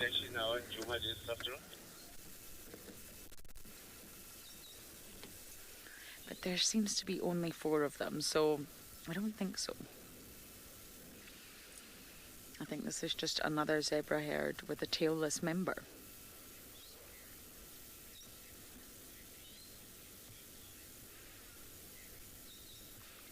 Sarah, they do, don't they? They're possibly thinking, there's the tail. We're possibly thinking, oh, if I just stick behind this guy, then I'm safe. If I stay in the middle, I'm safe. Maybe they're always trying to get in the middle of the line. And there's a little giraffe calf as well. Oh, and this just popped out. Yesterday we had giraffe and zebra on quarantine. Let me see if I can just get a little bit closer. I don't want to scare them away, but this is really lovely.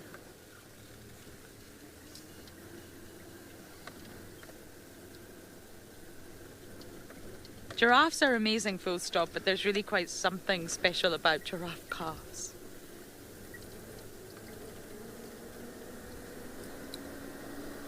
Okay.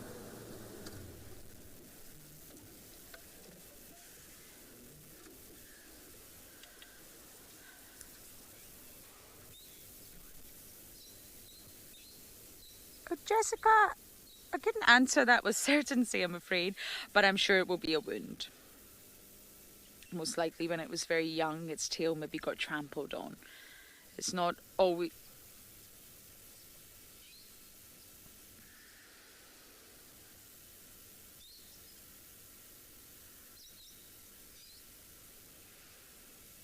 think everyone just spooked themselves there. It's not always the case that a lion came and bit the tail off. It's most likely, when it's been young, it's probably been lying on the ground and someone trampled on its tail.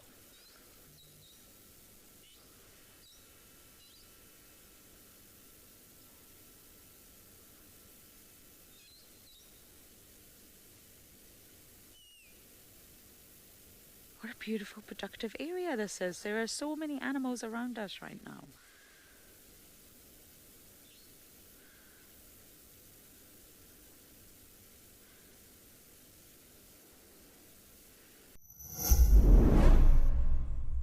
Did you know that the WildEarth team makes weekly behind the safari content? Would you like to get to know the WildEarth family better?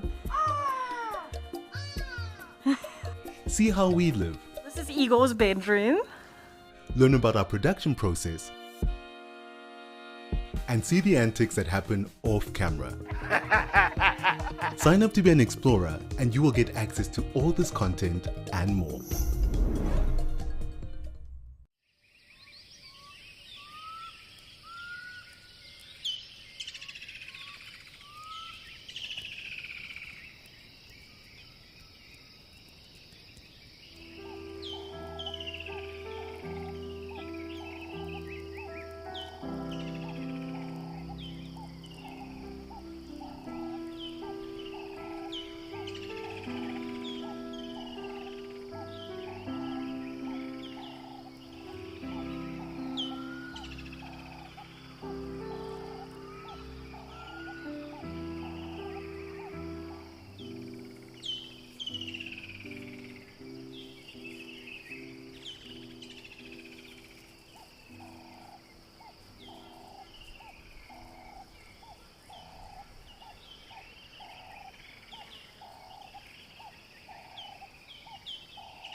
Coming closer, which is okay.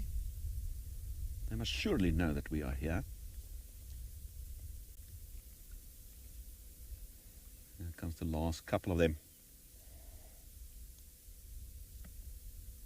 It's quite a decent sized troop. I estimate about 30 individuals. Just taking a quick guess.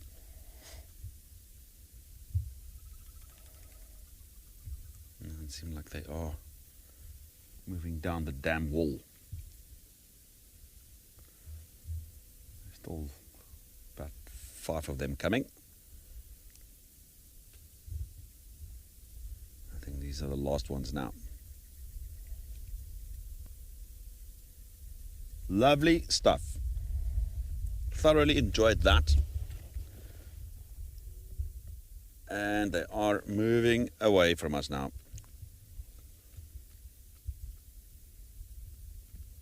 And as like I said, I just went out this afternoon to go and find this buffalo. That was kind of like my aim, and now just taking whatever we can find.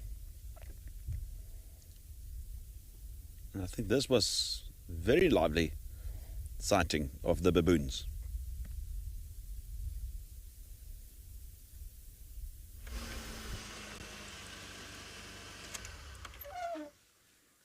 Thanks, Chris. Yeah, we went live now. We just got to see these 2 battaliers here at the Battalier nest, of course the juvenile, of course the one on the right hand side, and then the adult on the left.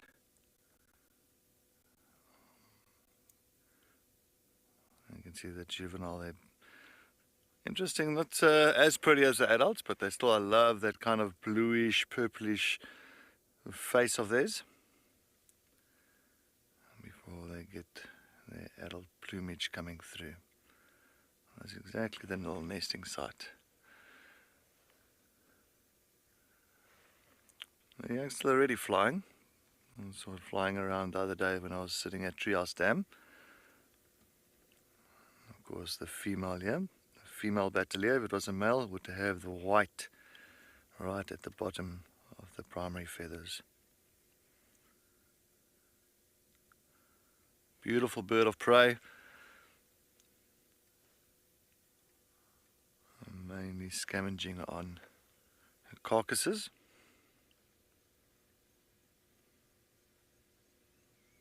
I always say if you see a battalier, tawny and a vulture together in a tree or in this area in the vicinity, then you know that there is a carcass close by.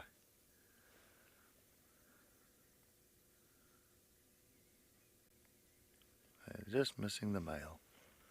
He might be here somewhere. But always the female and the male are pretty much monogamous.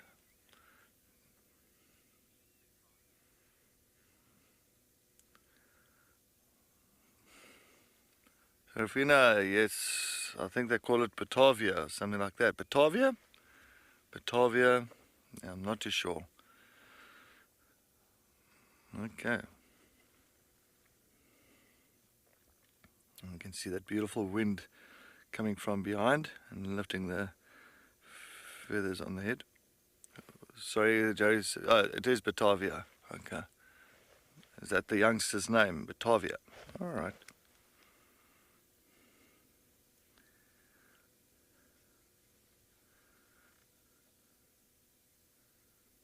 I wonder if it's a female or a male juvenile.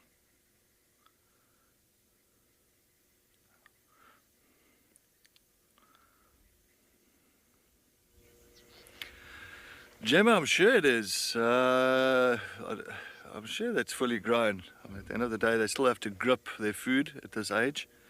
So I'm sure if you look, and there's a grip on those branches that they're sitting on, I'm sure those talents are nicely grown already. But yeah, difficult to see from where we are now.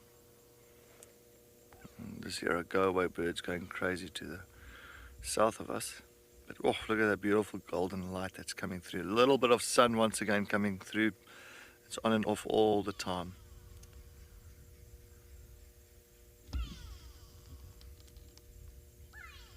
See that big nest. But, oh, the adult is stunning. That beautiful orange legs. Of course, it's huge beak, a nice orange face, a little bit of a yellow to it as well. But you can see right at the end of that beak, it's got that little sharp hook. Perfect just to kind of rip open the carcass, as well as try and rip some meat off that kill. Laura, I'm not too sure, sorry, I didn't get the name there. But talking about the juvenile going off to go and grab water, I'm sure the youngster has to go somewhere to get some water. Nora. I'm sure that young one will have to go to one of these water holes just to get a little bit of water. Oh yes, water is life. It'd be nice just to see them on the ground actually having a drink. It's preening itself, getting all those feathers nicely lined up. Especially that there's been quite a bit of a wind the last few days.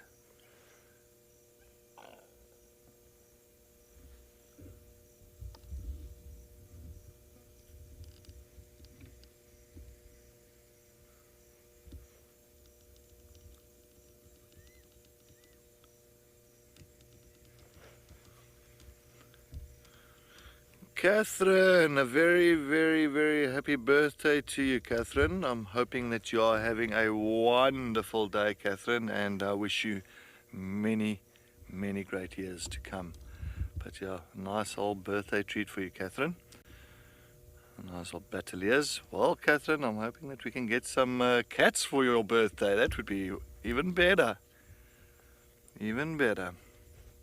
But this is just fantastic just to see this little juvenile giving us the eyeball.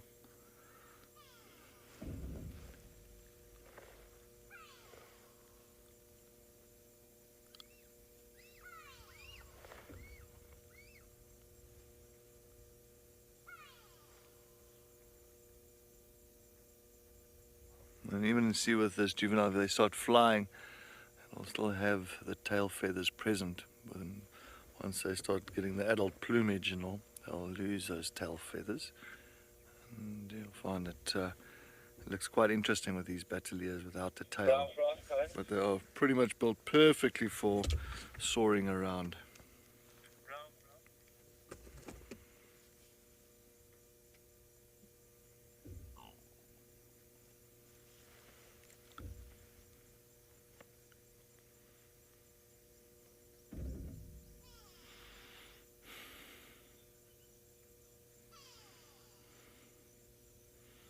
Leopard, you say your favorite feature of a juvenile bird is their eyes. Okay, that's interesting. I haven't really taken notice on juvenile birds' eyes, but you can see big eyes, sharp eyes, fantastic eyesight. You can imagine you flying high and soaring around.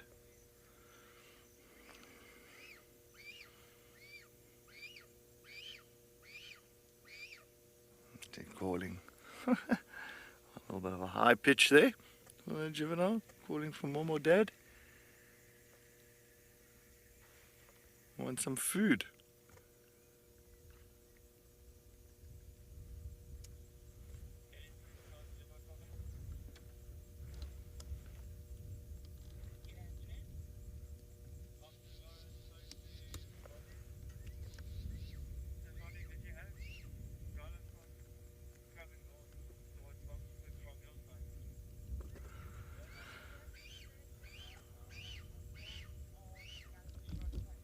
These adults, I love it. So, and that even that brown, like that real dark brown color on the back of their neck, on their shoulders, it just looks so beautiful. Just so perfect.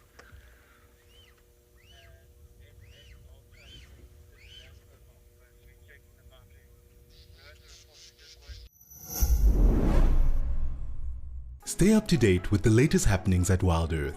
Discover what goes on behind the scenes and get a weekly recap of the best moments on the channel. He's got it! And he's straight up a tree! Sign up to be an explorer and receive our newsletter written just for you and sent straight to your inbox every week. WildEarth Explorers, a club for people who are passionate about nature. Thank you for joining us and have a fantastic morning.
Billy asked earlier, when do you know when to give up?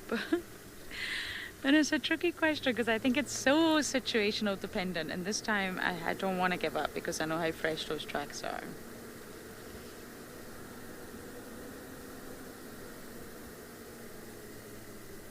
Gives a 2-hour window, well maybe now 3 and a bit.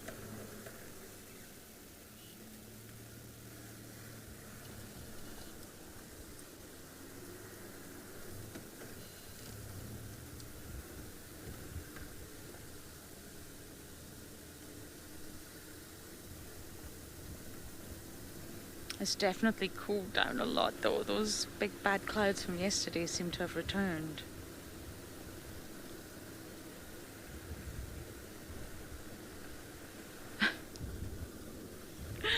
Oh Lola, you guys! Toddy Thursday, feline Friday, catter day. We need to have days for all the other animals too. But yes, I would really love to find the lions. I've had a few lion sightings, but not many this stint, that's for sure.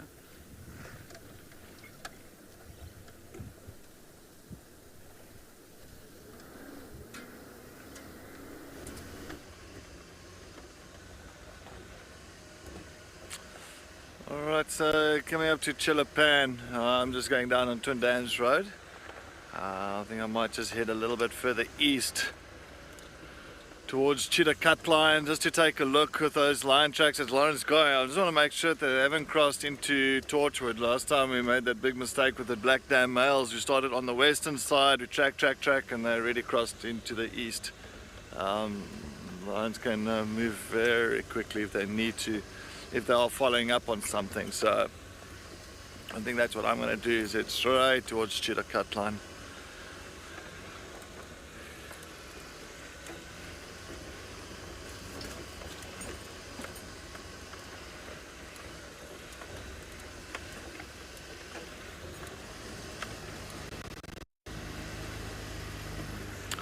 Lions must have come pretty much after we finished off drive or something, or during drive. They must have come in. So I was down on the driveway this morning and there's no tracks in that vicinity, in that area.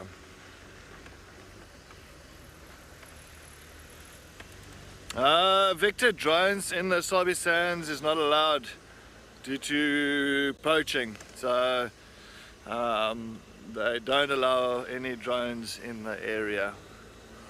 So in the entire Greater Kruger Park, unless you're part of the anti-poaching team, where they'll use it to help out on finding poachers and that. But other than that, Victor, no drones are allowed in the Greater Kruger Park. Forbidden. No.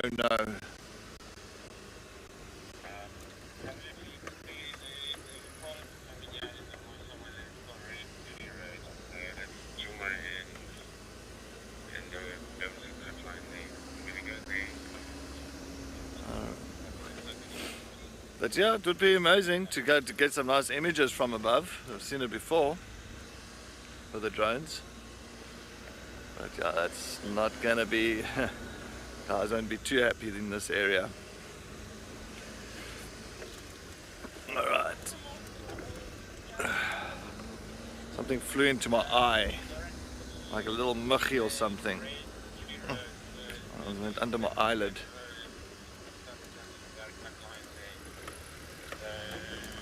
Stuck in bed, yes. She hasn't asked for assistance. I just gave her some space, but I feel let me go into that area as well and start scratching around there.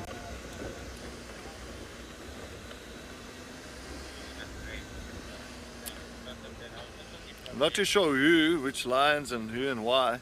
I just heard somebody saying something about the S8 male coming this side. I don't know, I just heard something like that, but I know we had it last night. We had him yesterday, so, and he went north. Maybe he went north and he went south and he came back east, so that's very possible. I'm just going to go on Battalier Road and just take a look this side.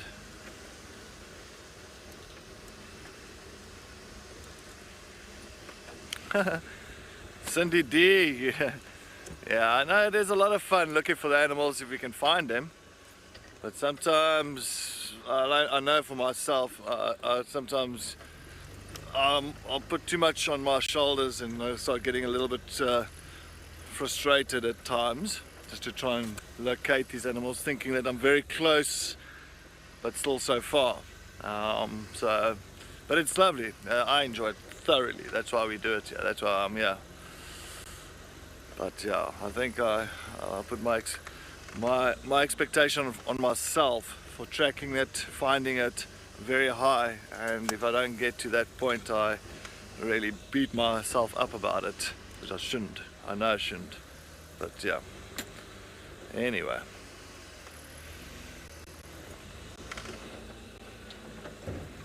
But it's always nice looking for other things as well around the area, and you know, if you do find if you do find that individual that you've been tracking, yeah, look, then it's very, how can I say, you feel very complete for the day. All right, well, we're going to continue up this side towards the eastern boundary. Let's head over to Chris in Pridelands.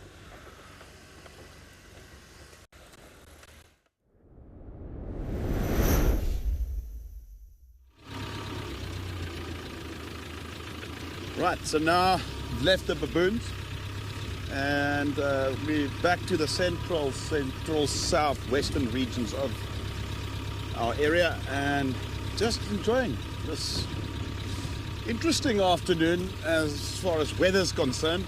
It's sunny, but there's cold air coming in. It's actually it's getting cold. Still some aftershocks of the cold front that was here. Maybe that works in our favor. Maybe that will prompt things like leopard perhaps to get active a bit earlier before it's dark. I don't know. I've seen it happen.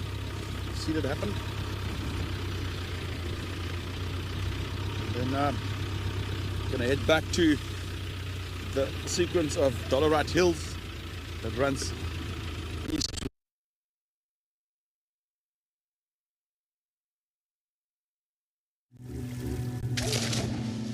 Water.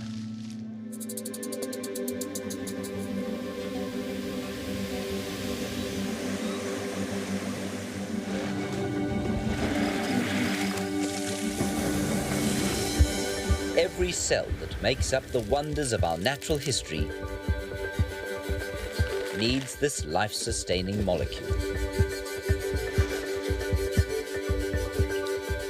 Sometimes in tiny amounts,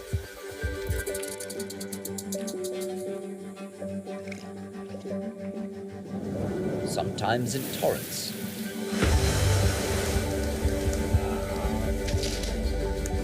Our blue planet, flush with biological wonders, would be a desolate, lifeless place without miraculous H2O.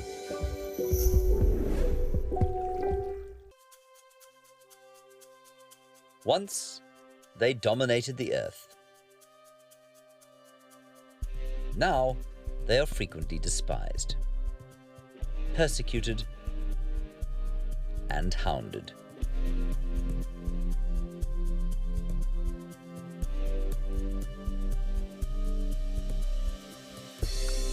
Reptiles and amphibians play a hugely important role in our planet's ecology. They represent an evolutionary memory.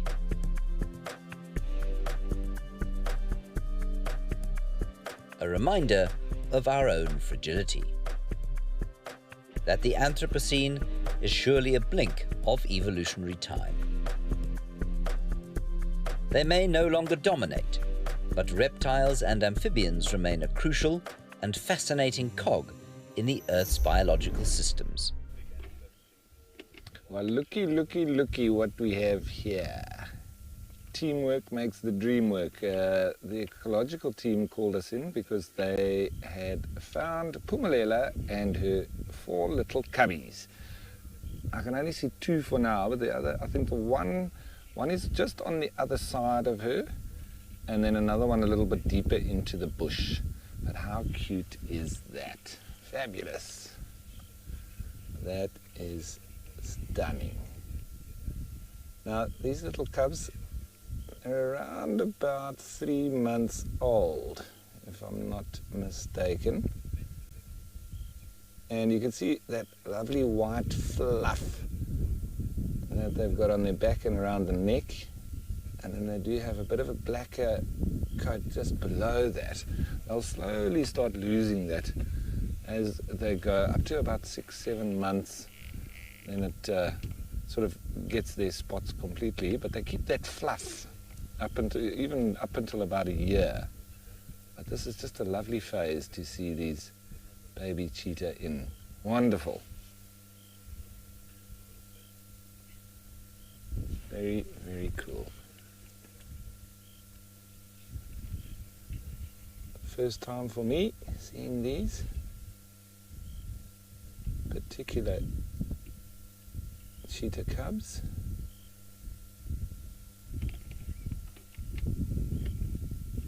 The Texas Tony, absolutely. Cuteness overload.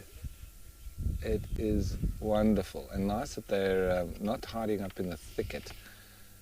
And Phumelela is quite comfortable with us being around.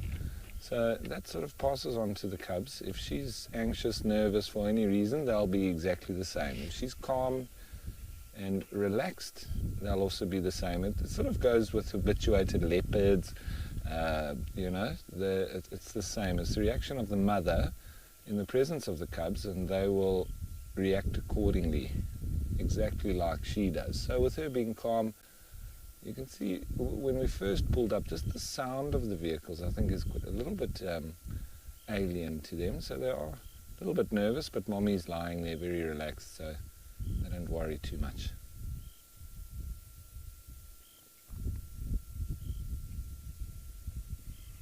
Phumelela is looking in very good shape. Got beautiful condition on her coat. Does look like she needs a meal though.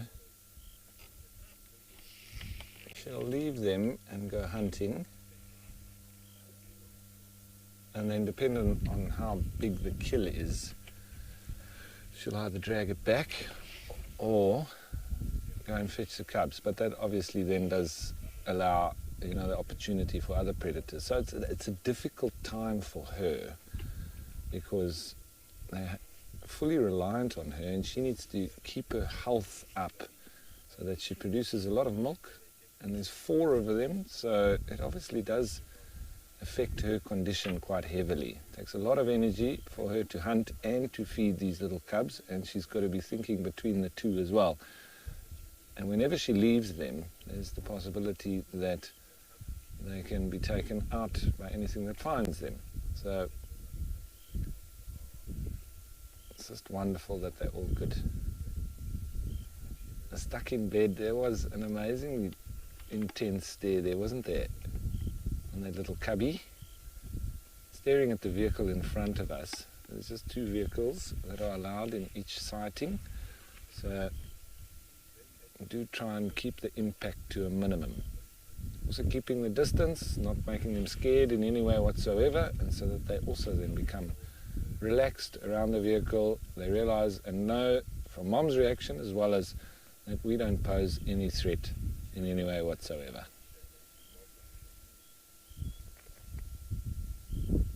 That's just beautiful. Having a bit of a stretch there. I think there is another cub just on the other side of her, just in front of her head. But look at that fluffy fur.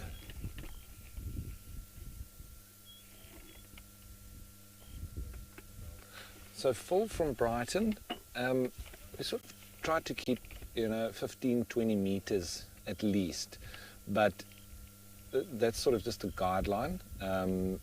We don't usually go any closer than that, but if they show any signs of being nervous with our approach at a larger distance, then we keep that in this particular instance. So it is sighting specific. We might be 50 meters away and they all start running off, then obviously we want to keep even bigger distance. But in this case, we're about would say 30 meters away. If that, maybe 25. It's a healthy distance, but it's close enough that we can have a lovely sighting. You see how relaxed that cub is now? It's gone for a little snooze.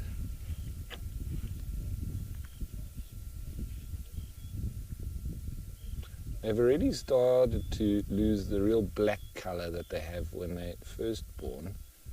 So starting to get their adult coat, slowly but surely.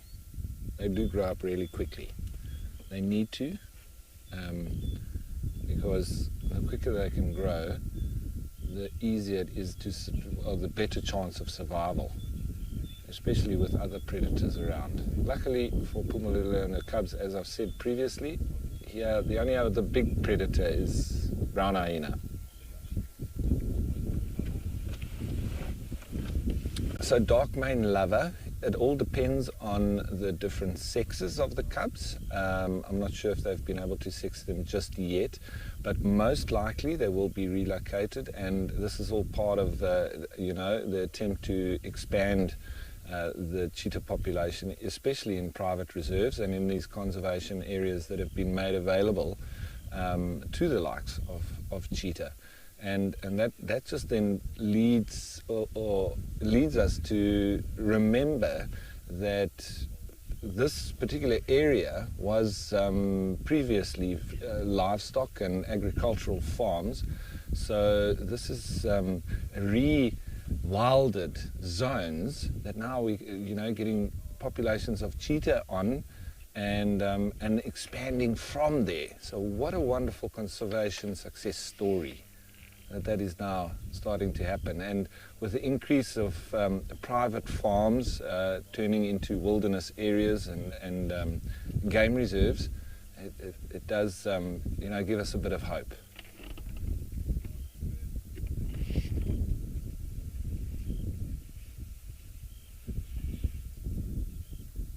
So not too much action for now, but I don't mind. I'll take this any day of the week. So, mission accomplished, even though it was with some help. We're all part of the same conservation team. If I found them, I would have called everybody else in, so it's all part and parcel.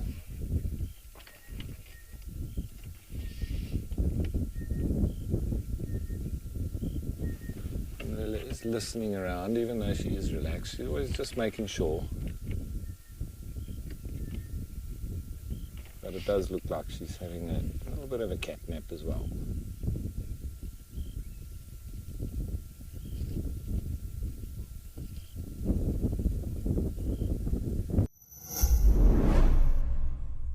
Chatting around the fire is an ancient practice that has connected humanity for centuries, and we want to keep it alive in our modern age. As an explorer, you'll have access to intimate gatherings with our naturalists, fascinating guests, and experts where we share knowledge, insights, and stories around a crackling fire. Rediscover the power of connection. Sign up to be an explorer today and experience the magic of WildEarth's Fireside Chats.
Yo, as they would say in South Africa.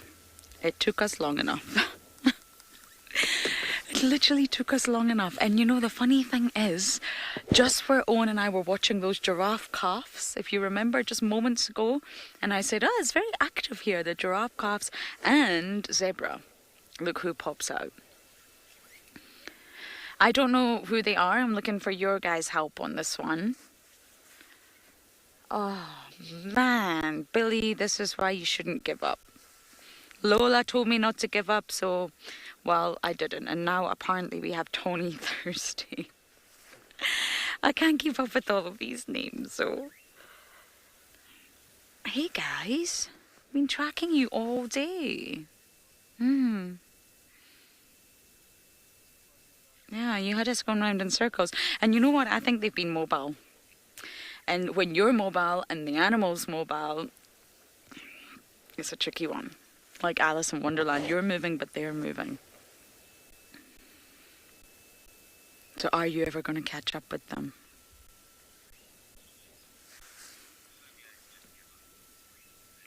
Billy, thank you.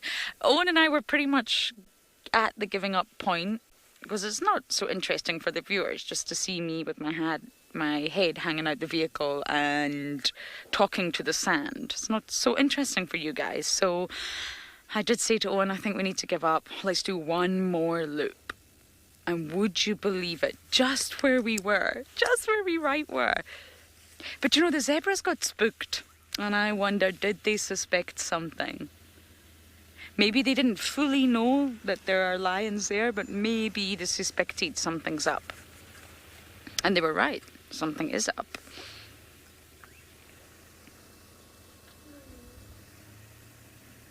They're just on Juma, though. We've been working the northern boundary, so I must say they're just on Juma. Catherine, happy birthday! Your birthday lion. Well, Catherine, I worked very, very hard for these lions. Owen and I did it together. It was tough, but we did it for you, Catherine. Happy birthday. We finally have some lions on Juma. We have had the S8 male, and I had an incredible sighting with the black dam males at the start. But other than that, Juma has been relatively quiet in terms of lions.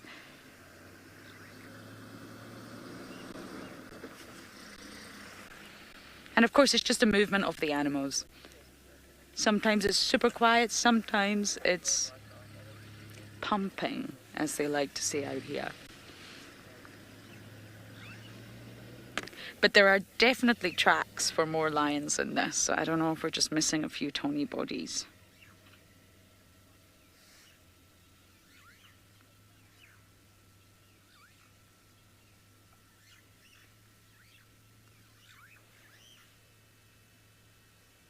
Finally feel like I can just,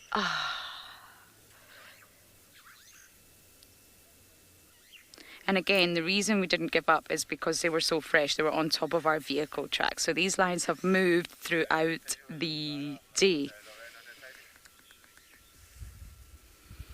Okay, so a couple of you think this might be the Talamati breakaways, but we're not 100% sure. Okay. Oh, and I actually do see another Tony body. It's not very visible, but just to the right here. I can guide you if you just go. That's my head. If you just go right. There we go. Terrible, but it is a Tony body. Maybe we can reposition.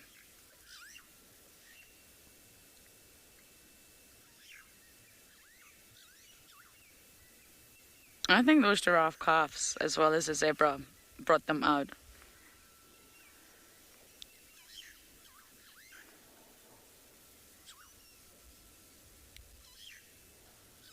And they are on the fire break. They are on the area where I was just talking about the new shoot. So there's lots of life here. You'll be able to hear all the birds. The starlings going crazy. Some drongos. Some shrikes. Well, I'm sitting here with the lions, and I believe Cedric is sitting with the buffalo.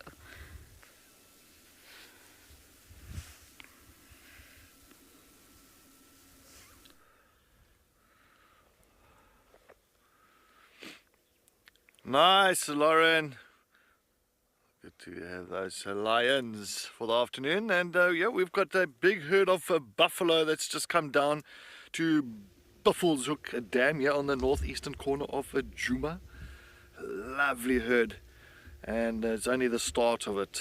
The rest is on its way. It's a big herd. It might be the same herd that Gert and myself saw 2 days ago. About 100 to 150 of them. Nice herd. I'm sure those lions, I think Lauren is not too far west from where we are, so I'm sure that maybe those lions will be following these buffaloes. Apparently they say they've got the Talamati breakaways, so got the one older female and the youngsters. Nice. But look at this, oh, little calf coming here. Two female to the left, male on the right, a young male. Calf approaching. Oh, look at this. This is just wonderful. Coming for their nice afternoon drink. And now just peeling out of the bush at the moment. Oh, a little excited calf there. Can't wait for a drink.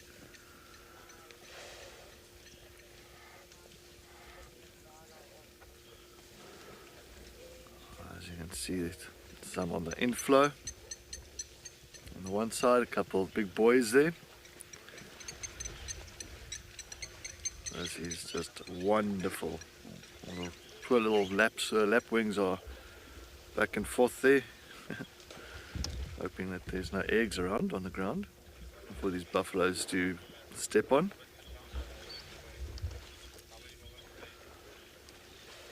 Big boy in there. And I always say, if you've got buffaloes coming onto the property, rule of thumb, you're going to maybe have some lions. Very, very good chance you'll have lions following. So yes, I'm just hoping that this herd remains on Djuma for the night. Maybe tomorrow morning we'll lucky with a kill. Oh, chasing. Ooh. Birdie, yes, thank you so much. What a great time. All of a sudden, out of a drive, Lauren gets the lions, I get the buffalo, and boom shakalaka, it is all happening here on Djuma.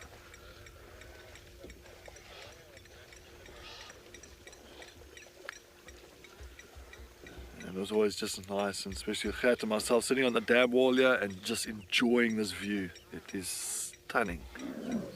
Oh, a little bit of an argument going there with the female, not happy with that youngster.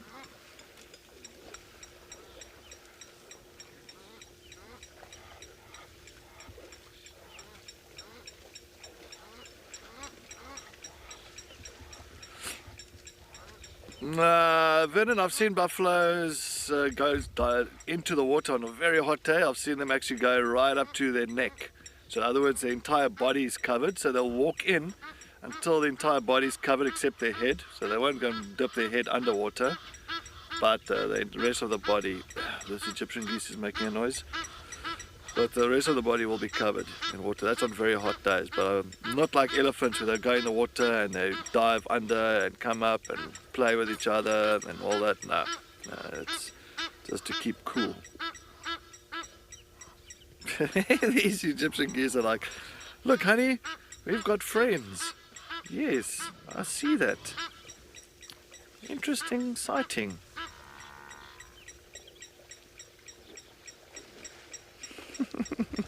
They're doing their own little game drive or pedal drive for the afternoon. I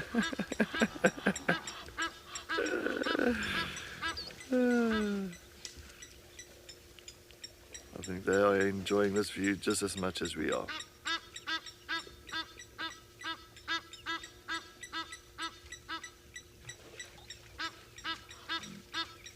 Oh, a big male, look at his head looking directly at us there at the background. And off, there they go again.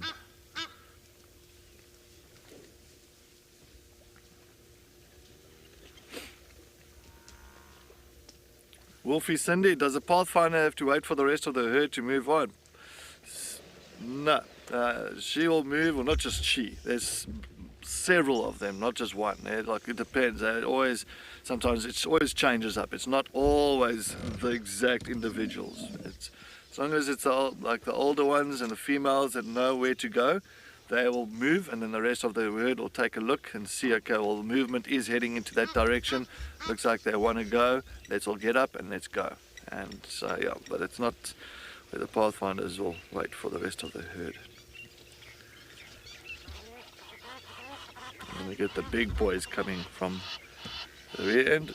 Oh, it looks like they're all over the dam now. Nice, nice, nice. Lovely.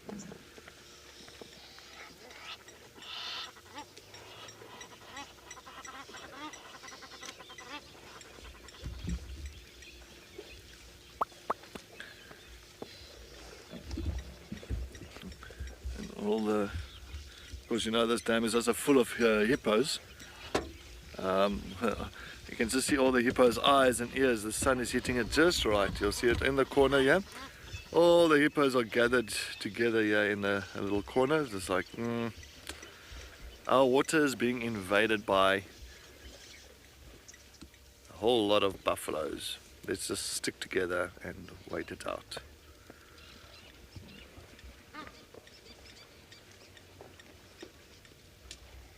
Plenty of them. Nothing better always just sitting here with buffaloes and just watching them coming through. But it looks like, I'm hoping they're not going to drink and then they're going to go north again, because if they go north, I'm going to be very bleak. They mustn't go back to Buffelshoek. They must stay on Djuma. I'm hoping that those Talamati breakaways follows them here on Djuma and makes a nice kill for tonight. And then tomorrow morning we will have an epic sighting.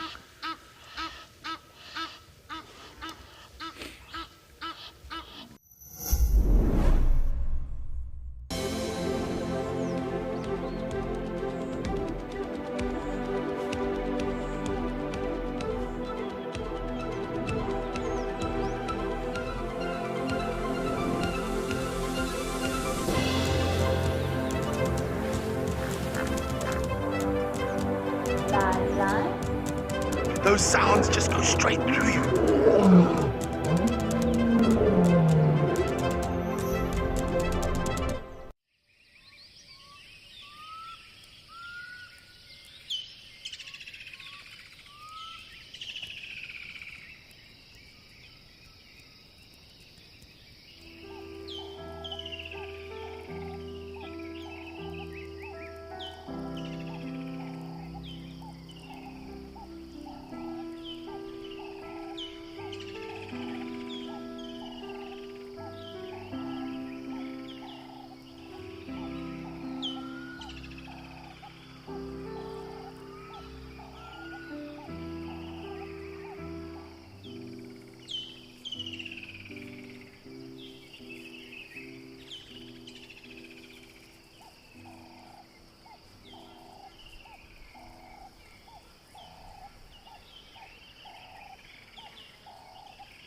Oh, I was just trying to identify that bird call and it just stopped as soon as we heard live. You think it's a magpie shrike? It It's beautiful. Actually, the fire breaks right now, the ones that have been burned, are the best places for birding. Should have came here during my species list day. During our ranger race that got oh so competitive.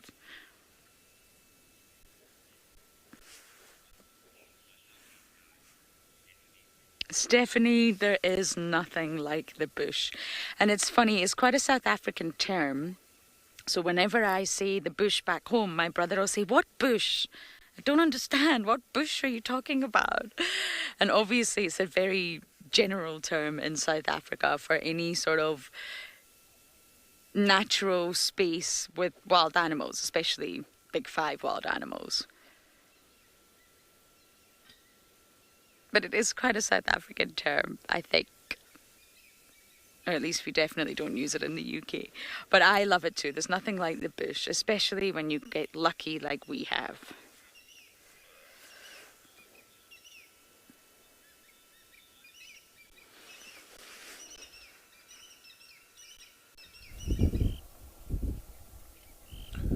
So, Pumalela, female cheetah, and her 4 cubs are still just catching some shut-eye. Not too much happened. There's just been a little bit of movement from the cubs and Pumalela, but not much to speak of.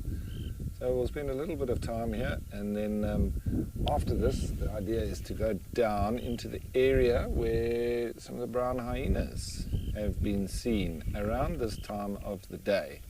So if we're lucky, we're going to come right in the 2 missions that we had, or the animals that we wanted to find on this drive. Pumalela and her cubs, as well as brown hyena.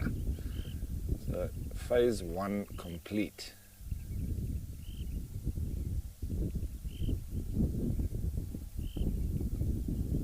And she does seem to like to bring them up onto high ground, especially towards the evenings. Apparently this side, as well as, so this is on the eastern side of Carnarvondale, as well as on the western side where we were earlier. So that's where we started out, and it was obvious then that she was on the opposite side.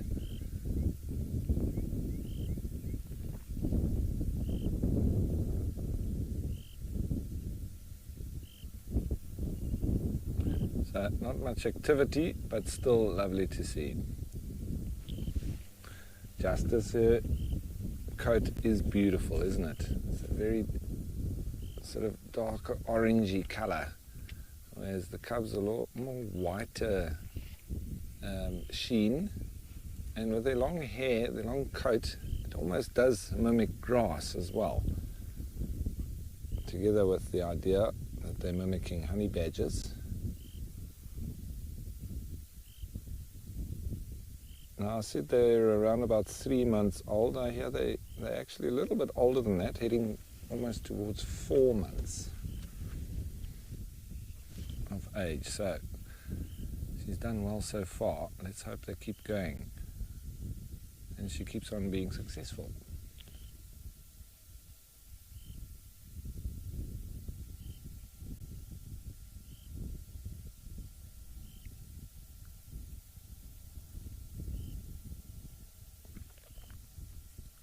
It's not her first litter, and I'm sure it won't be her last. Righty, so I think it's time for us shortly to move on and go and find those brown hyenas. But somebody that has great affinity with cats, but he's found something else this time, is Catman Chris.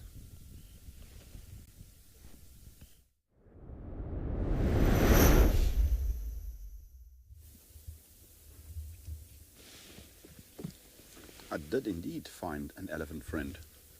A couple of them indeed. A couple of bulls. And what I like about this particular sighting is that lovely soft light. I was actually en route to high ground to try and set up a bit of a sunset, but we'll take elephants anytime. He is just enjoying a little snack there, and that is indeed a plant called a raisin bush that he's eating on it. And and in between some handfuls of grass or trunkfuls of grass. You can see now so that raisin bush in the underlayer, or the layer under the bark, the cambium layer,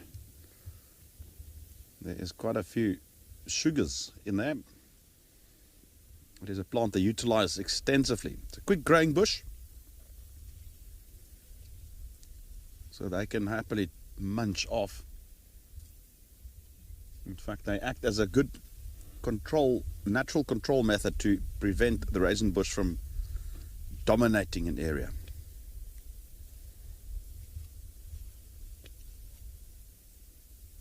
Oh, that light is just precious. You're crying. No, he's not crying. It's just moisture that's discarded out of the eye by the use of the nictitating membrane that pushes it forward. There's that little white blob that we see there. All the gunk. I mean, they get dust in the eye and sand particles and mud and all sorts of things. But this is quite excessive.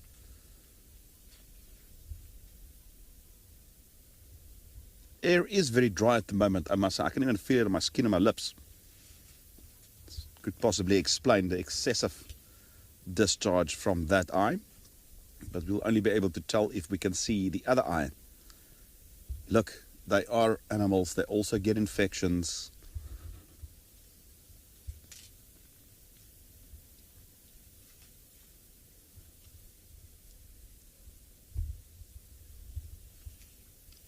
He's very calm with us as well, happily.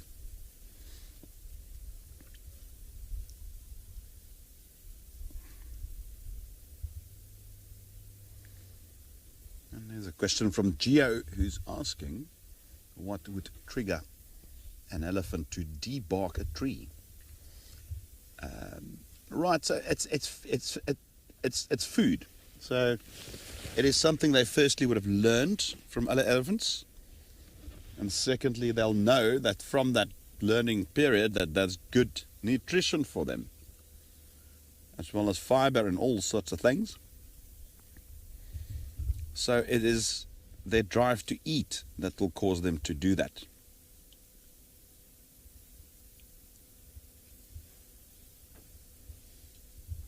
They actually do consume quite a lot of bark.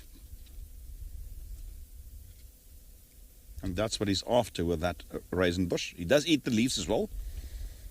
And you can see he's chewing the bark of that little twig. Tricky to see from here. And eventually he'll just discard the debarked twig.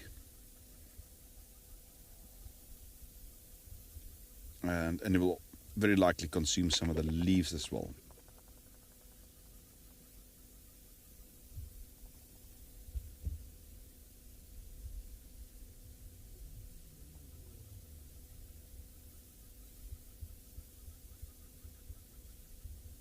That was lovely. All right, we'll just sit around here and see how his early dinner is unfolding.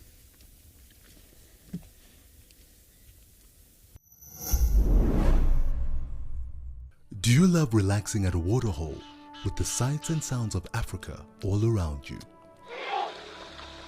Well, we have some really exciting news for you. From August 1st, Africam is joining forces with WildEarth to bring the majesty of Africa right into your living room with 9 incredible new waterhole cameras from across South Africa and Kenya. Get ready to embark on a new journey. This is Live at the Waterhole.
Hello, my name is Maurice. I am from Perth in Western Australia. Hello, I'm Stéphane. As you can hear, I am French and I'm doing the 35 days online course. I started watching WildEarth during COVID. I decided that I wanted to study more, and in order to do that, I saw that Eco Training Friedlands was doing courses, and I decided to do the 8-week online theory course at the end of last year. So the 35 days course, it basically starts with theory online, 3 sessions a week. Very enjoyable. We went really deep into it. Very holistic as well. Really enjoyed it. It goes from insects to stars to obviously your mammals and your birds. I liked the 2 components. It just got me really well prepared before I got here. Despite my accents and my misunderstandings, everyone has been very helpful and comprehensive to help me to understand everything.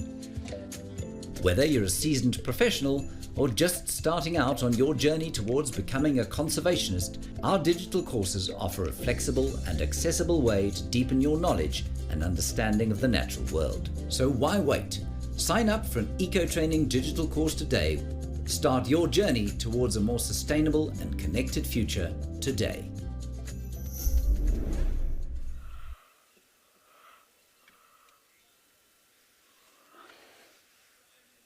So just in case any of you miss, that bird call's completely throwing me. Do any of you guys know this bird call? Owen and I thought it was a magpie shrike and we're just completely thrown by it.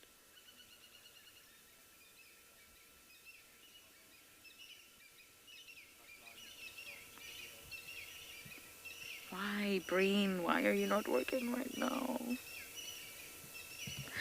Anyway, in case any of you missed that update, there are 6 here, and I believe that's the correct amount for the Talamati breakaway. It appears to be 1 lioness and 5 sub-adults, which I know many people have had many concerns about, because that's a lot for 1 lioness.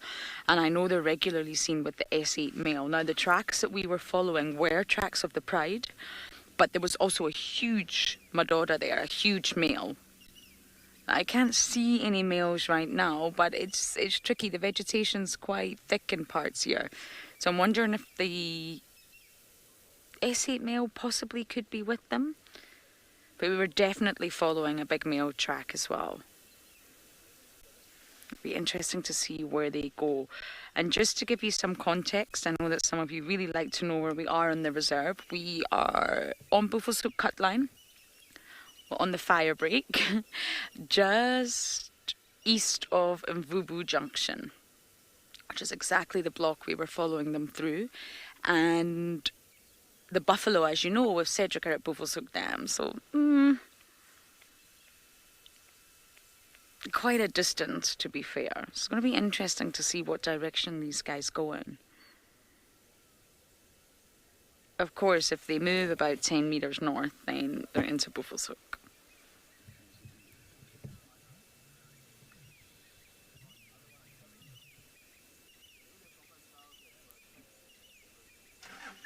Well, we've got some movement over here. Normally, once 1 lion starts to get mobile, it's a bit of a domino effect.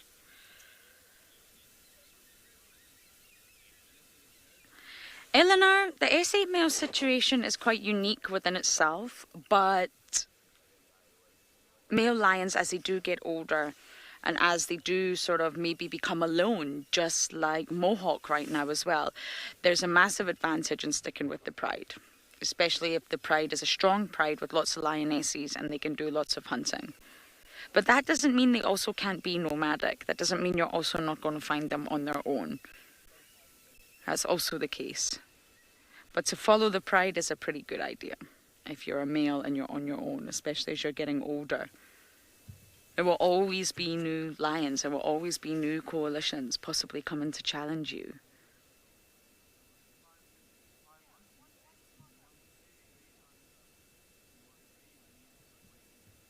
The Black Dam males, I believe, are on a kill in the west.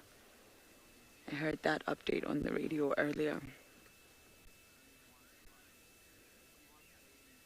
Everyone communicates on the radio across the channels just so you can try and piece together where animals are and where they're possibly moving. I've got another mover. Oh, what is that bird called?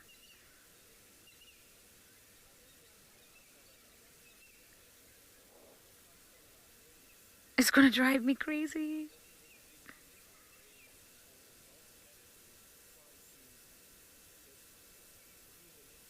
It's a gorgeous young male.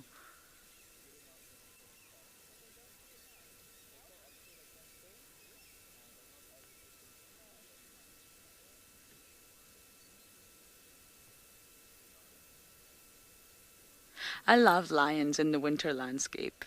They're beautiful in summer, but for some reason I love seeing them in the autumnal winter looking landscape before it goes sort of bright emerald green again.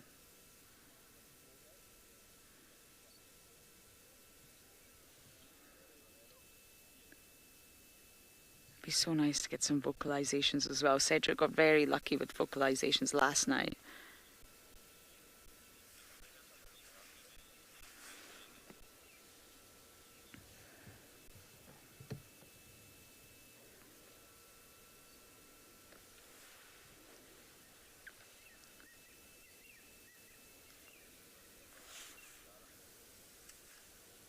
Oh, and that bird is taunting us.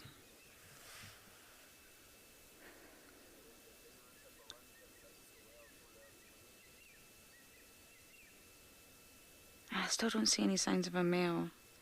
Maybe he's lagging behind. That often happens.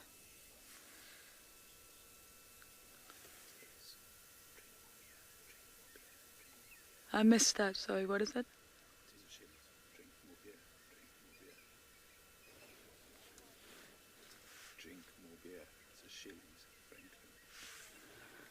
Jared, one more time, please.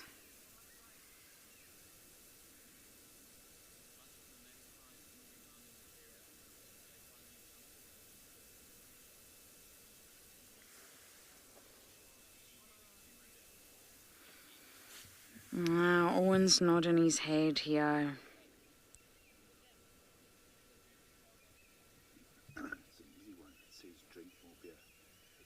I think you could be right.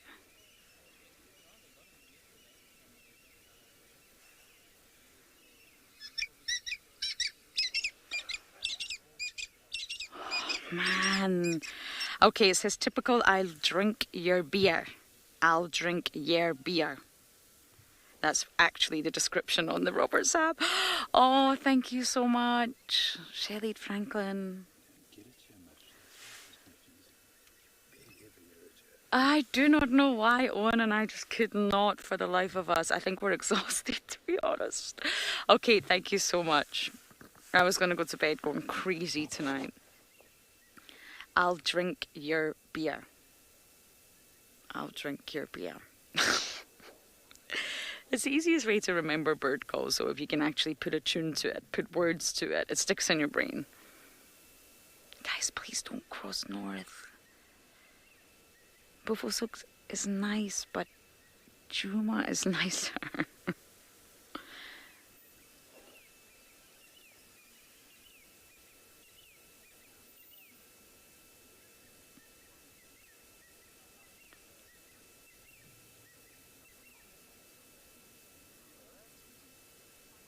Oh, and the Franklins are coming to get your beer.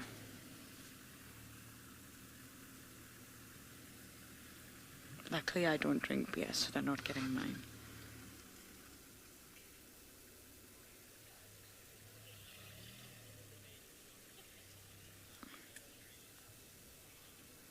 Rochelle, yes, that's true. The bush is also very Australian. A different kind of bush, but yes, definitely. Pat, who used to work here, was Australian, and he regularly talked about the bush back home. So correct, the bush, South African, and also very Australian. Two very different parts of the world.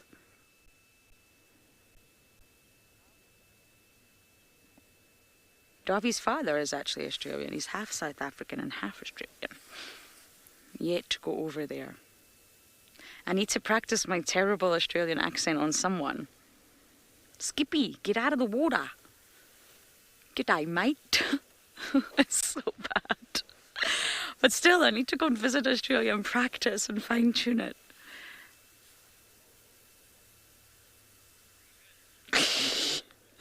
My director said it's good, but I think he's just been nice because it really wasn't. But anyway, oh, we're getting some yawning from this lot here. I think they might be getting ready to get mobile soon, and let's just hope they don't go north.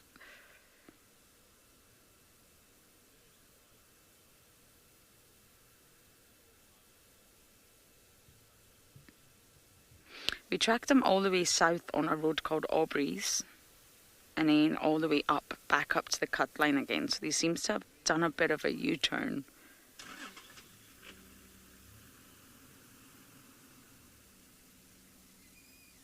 It's so nice to see them, and of course the the Talamatis in general have undergone quite a lot of changes in my absence. Now there's the breakaway pride and of course the loss of lionesses.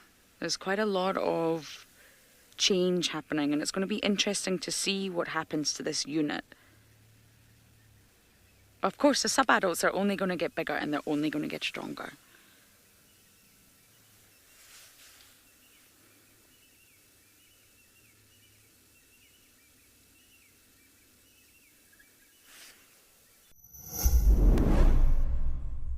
Hi, my name is Claire. WildEarth has been part of this home for many years as it connects us to the bush and the culture that we love and miss so much. I became an explorer so that other people around the world can get to experience the African bush in this unique way as well. I am beyond excited that I was drawn to win the prize at Amakhala Game Reserve for 3 nights. It is truly a dream come true. Sign up today and you could be the one experiencing it for yourself.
Well, on that note, let's hope we see one of them soon.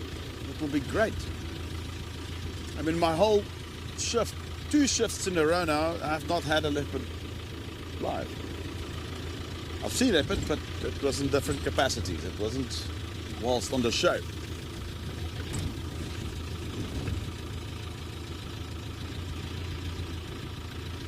It's not the buffalo herd has gone that way. I'm not going to really worry too much about the buffalo herd. It's getting dark. I don't really want to view them in darkness, as you know, they become difficult to frame. You know, and when it comes to videography when it's dark, even with IR, because of their dark coloration of the ant. Now, what we're going to do, we're going to just loop around back to the central part in Glovu Dam, operate from there, move a little bit northwest again, do a little loop around towards Leopard Dam there and the Dollarite Hills. So I kind of like believe that's where Pixie's band is moving around at the moment.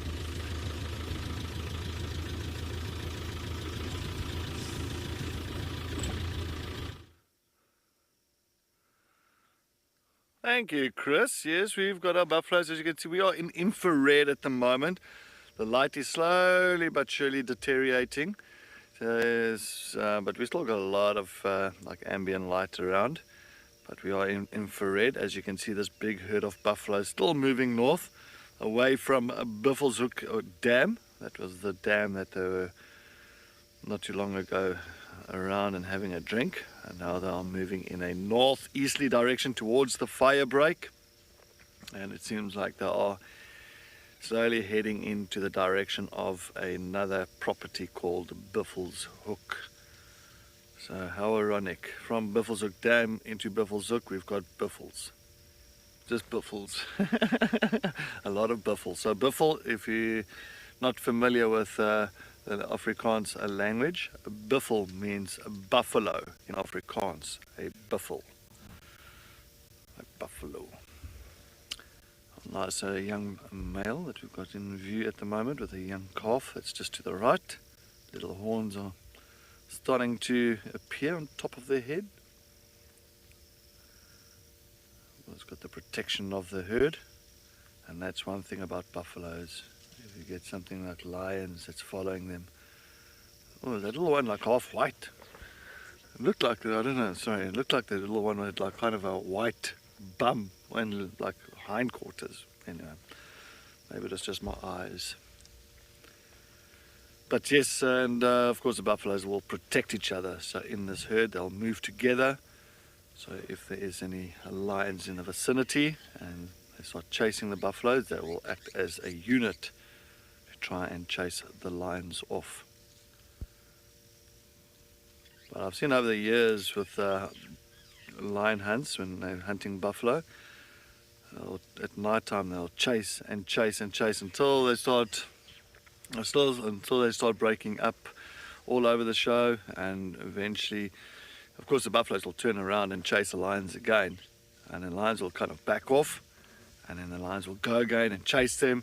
And what happens, the buffaloes start breaking off into little factions, and sometimes you'll get like a little calf all of a sudden alone, and no protection of anybody. And then those lions will take that opportunity to go for that little calf, or if it could be a sub-adult or something like that, as soon as they can get an individual out, and then they will pretty much look at bringing that individual down. Clever, and I've seen it many a time. I had a fantastic sighting with the Majinga lions many years ago, 4 male lions. They chased a herd of buffalo at night time. They chased a herd of buffalo, they all ran, and then they turned around and all came back for the 4 male lions. 4 male lions backed off, and not long after that they chased them again, and it was about maybe 5-6 chases. Eventually they kind of singled out a female buffalo that was lagging a bit behind, maybe a little bit injured or something due to other reasons, and then they saw that opportunity. They grabbed that female, brought her down, and of course killed her and had a good meal for the evening or for the next day or two. So yes, always nice to see that. Or not the kill, but the chase. Well, yes.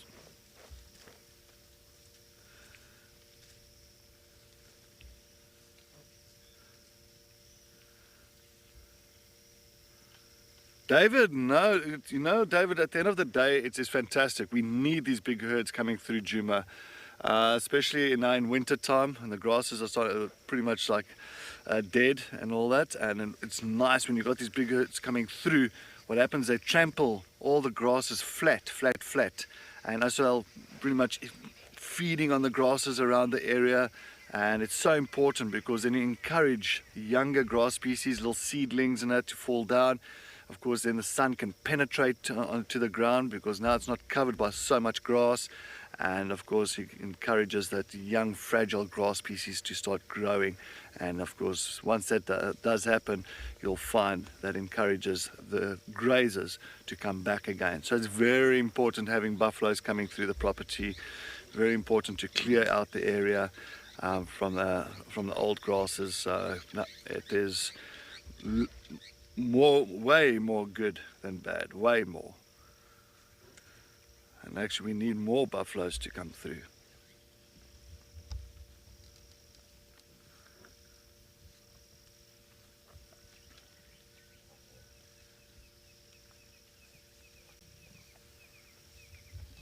Okay, it looks like most of them actually passed further east from where we are.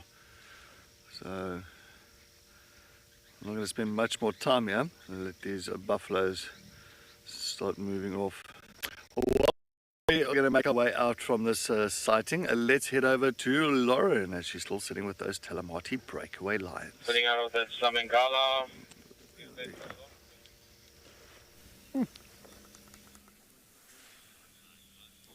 We are now in infrared. It's reached that time of night. And Cedric's right. Such a high number of buffalo have moved through this property, even since I've been here, which is just 4 weeks now. Really high number of buffalo. There was all the old tracks we were following, and then of course there's now this herd at Buffelshoek Dam. It's remarkable. I love having buffalo around, and it's also important, just like Cedric mentioned, to trample everything down. You can really see an area where you know buffalo have been and the impact they've had on the area. Are you guys starting to wake up now?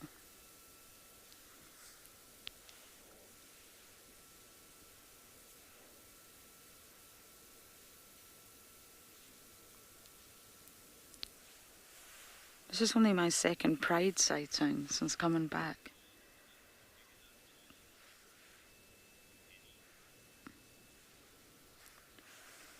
Lenny, I would imagine they would be assisting in hunts by now for sure. But of course, they're still small. They still don't have the power that a lioness or a big male would have. So when you watch a lion hunt, especially a pride like the Nkuhumas taking down a buffalo, everybody knows their place. It's all done very silently, but they're all absolutely cooperating and working together. It's not random. Not taking down a buffalo, that's for sure. Everybody knows their place, and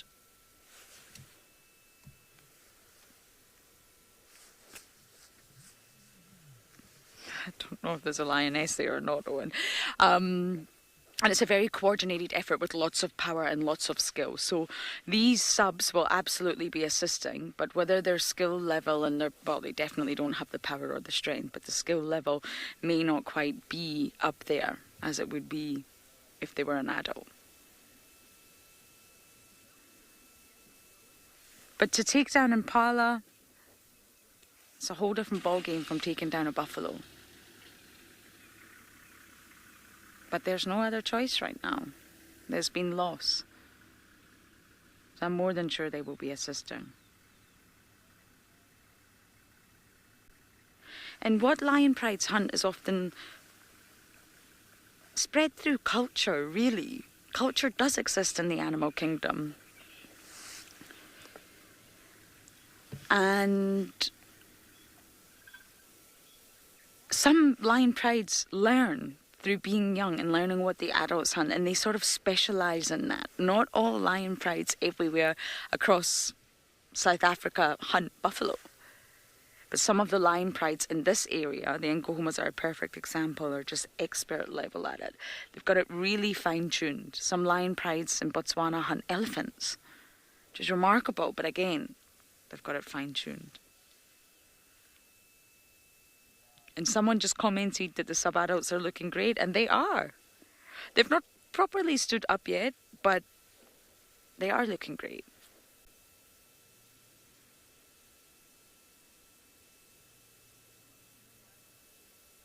And of course, if the S8 male is around here, I don't know if he is, then that's going to assist him greatly as well.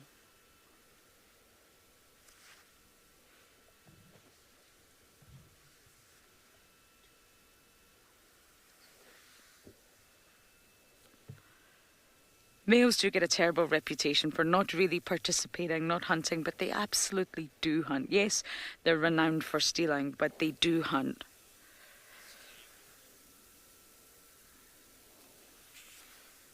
They've got the power and the strength out of all of them. Then you see a male lion hunting. It's incredible.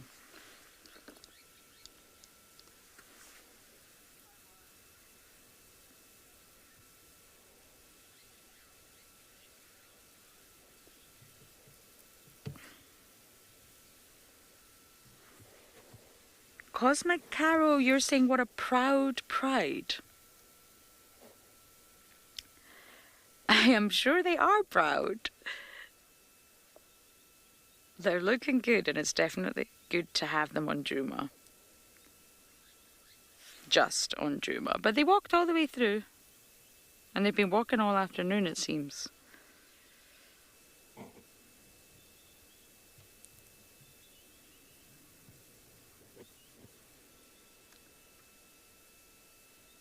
I'm struggling to see with my own eyes now. It's getting that dark.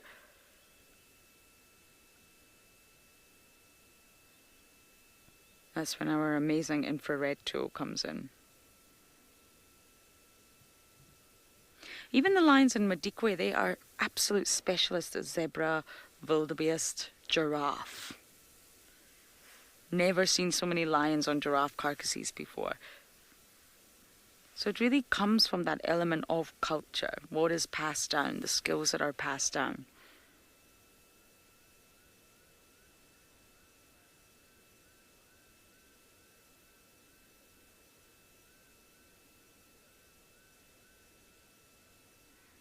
But I don't think they're here in this exact spot that we had the giraffe calf earlier, randomly. No way. I think they've been eyeing them up. Although giraffe calves are way taller than myself, for sure, they're still quite small. And they're probably quite easy to panic.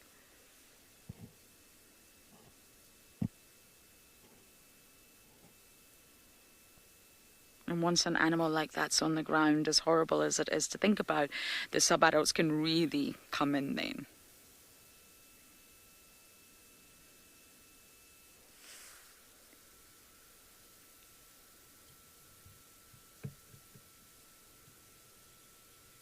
Okay, we're going to try and sit with the breakaway pride here as long as we can.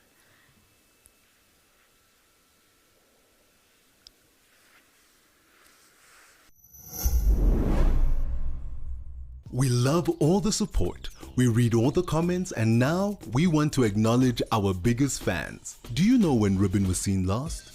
Or the names of June's cubs? Do you remember the last time we were up close and personal with an elephant? If you answered yes to any of these questions, then you are in for a treat. WildEarth's Fan of the Month. We are looking for you. For more details, make sure to read our monthly mailer and keep an eye out on our social media pages. WildEarth, it's in your nature.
Yeah, no, it is. Yeah, no.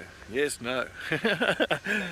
But it's nice to hear that those Nkuma, Talamati breakaways are back on Djuma. Fantastic, fantastic. We all were wondering when is that pride going to make their return, and especially having the S8 male yesterday this side calling profusely, and well, I think maybe it encouraged the Talamati breakaways, gave them a little bit of confidence, saying, okay, well, if the dominant male, if our S8 male is calling like that, our father, of course, the S8 boy, then, well, we are going to then make our way south into that area, because we've still got his protection. So wonderful.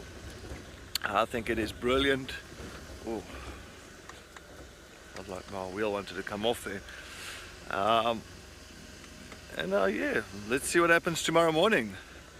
Let's see where those Talamati breakaways end up tomorrow morning. I don't think they're going to follow those buffalo. Those buffaloes are already far east, heading straight to Torchwood boundary. So they're already heading quite far away from the breakaways. I don't think Talamati breakaways will follow all the way east into that area. So it's interesting to see what they're going to do. Unfortunate for them, it could have been nice if those buffaloes decided to go west instead of east. If they went west, they would have gone straight towards them. Different story.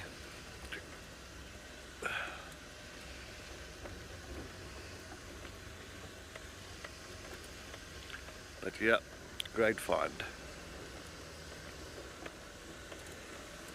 Scott, sorry, that was like a moth. Last minute leopard time.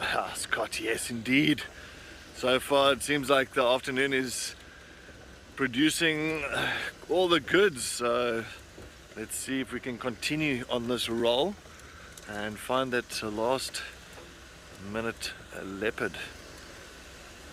It'll be great. I'm on Central, so I'm on the road that I know a very familiar female leopard enjoys using, going back and forth east and west here, and that of course is old Tlalamba. She loves using this road. Alright, well, we're going to continue this side and see if we can get that last minute leopard luck. Let's head over to Lauren with those lions.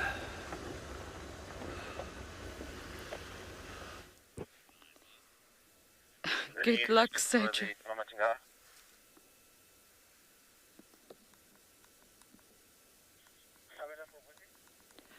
Our lions are not moving very much on this side.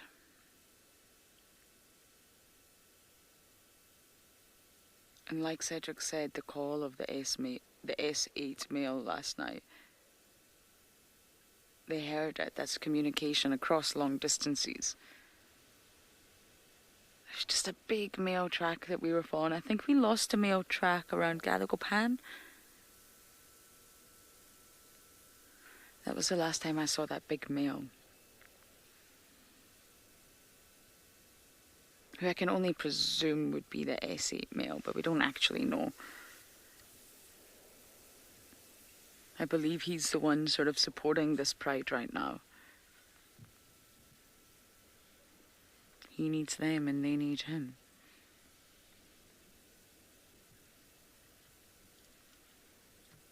But maybe they're not going to wake up during our time with them tonight. They have walked all day, and it's really common of lions to do this in winter. They've cut right across the property. I'm not sure where they came from, but I do believe Mish mentioned they were at Pungwe in the Manguleti not so long ago. So I think they've come from the north.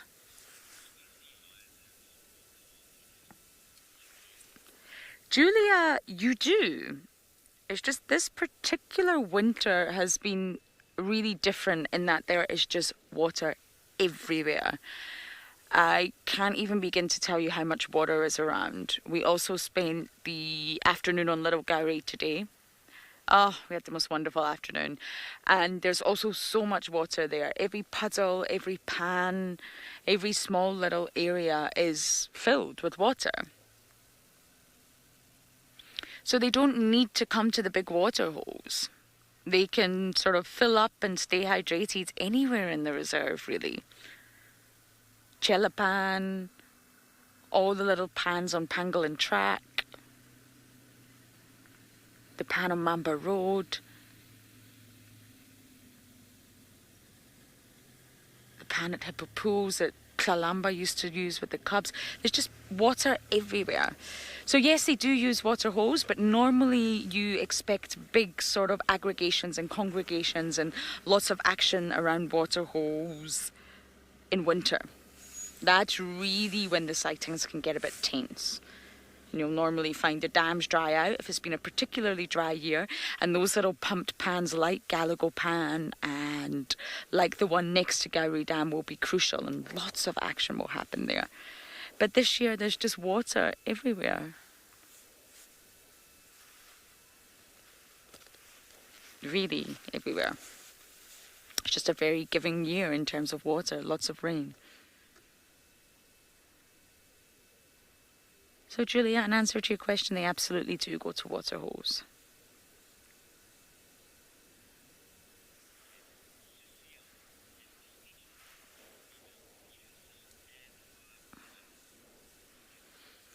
Sucio, yep. It must be tough.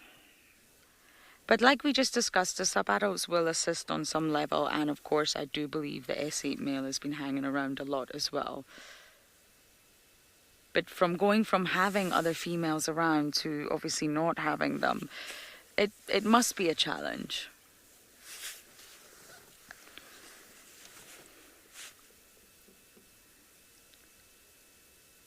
But they all look fine. I mean, it's tricky to tell now we're in infrared and they're rather flat, but they do look all very well. Ah, today's been a drive for buffalo now. I believe Chris has some.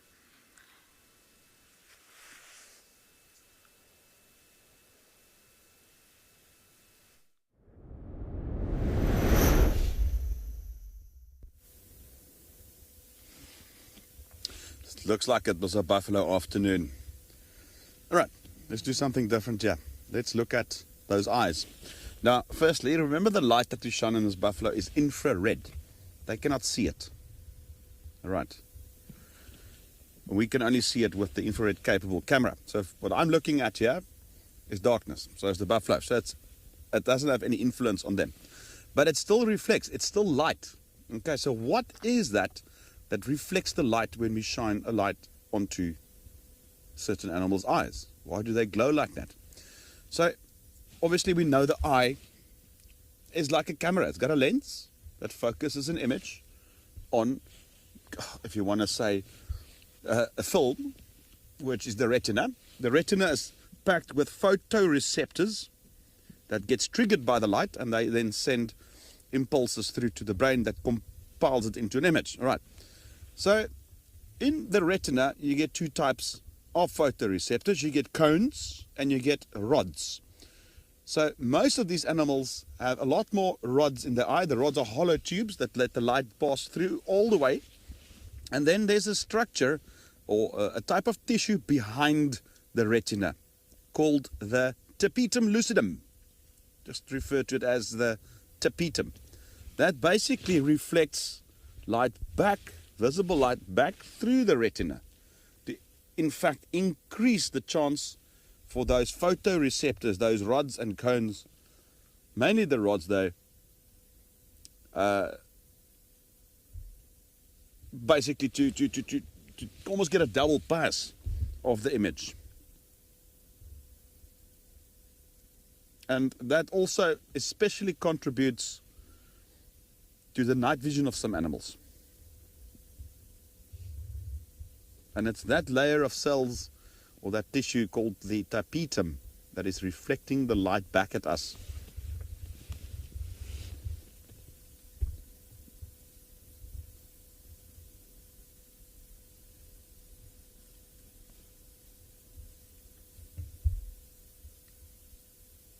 Those guys are having a nice little dinner of grass. Very exciting.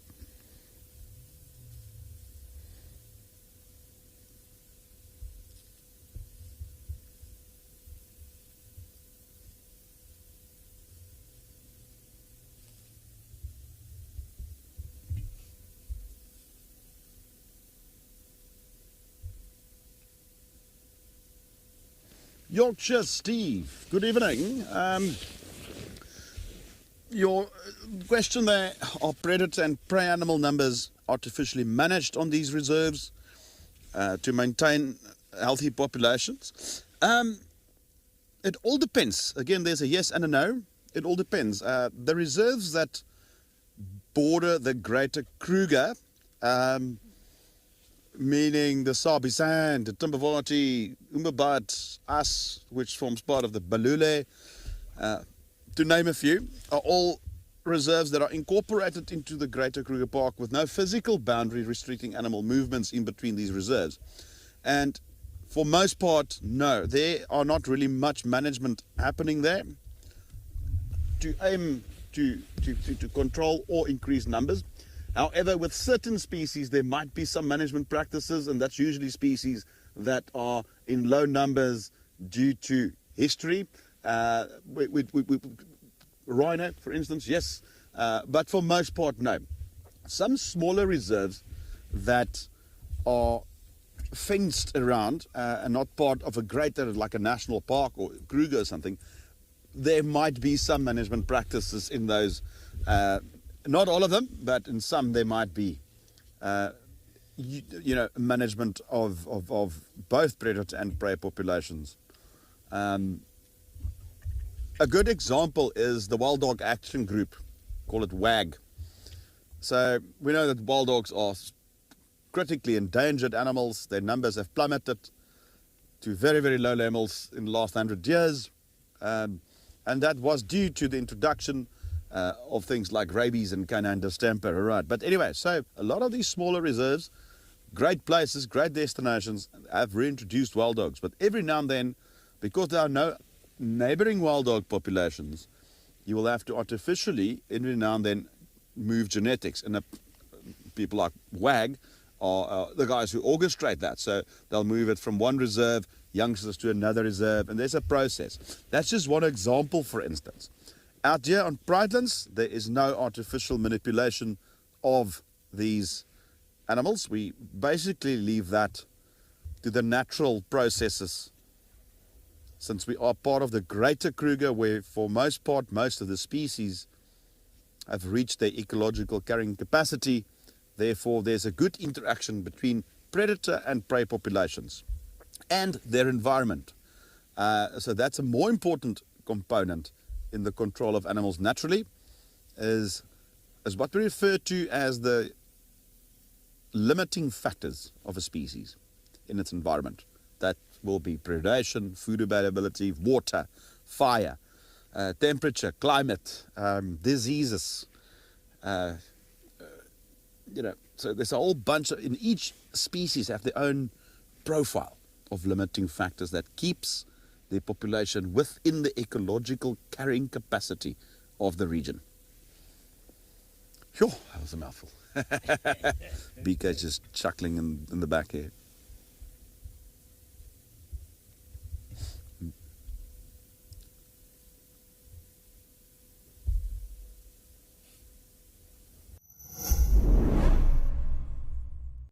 Are you yearning for a private virtual WildEarth safari adventure with our naturalists and crew?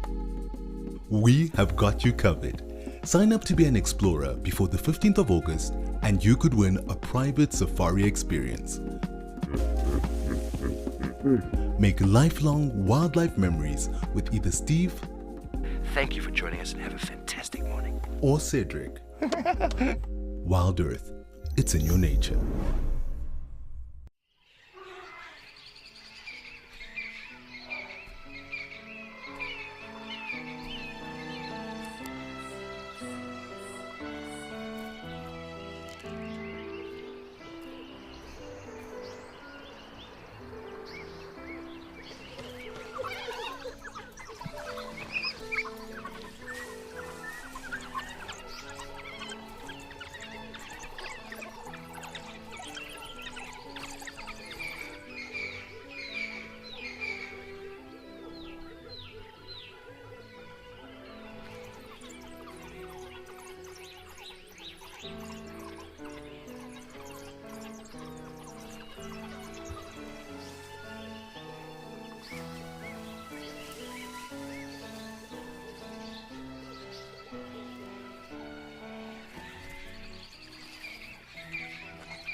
I remember the one night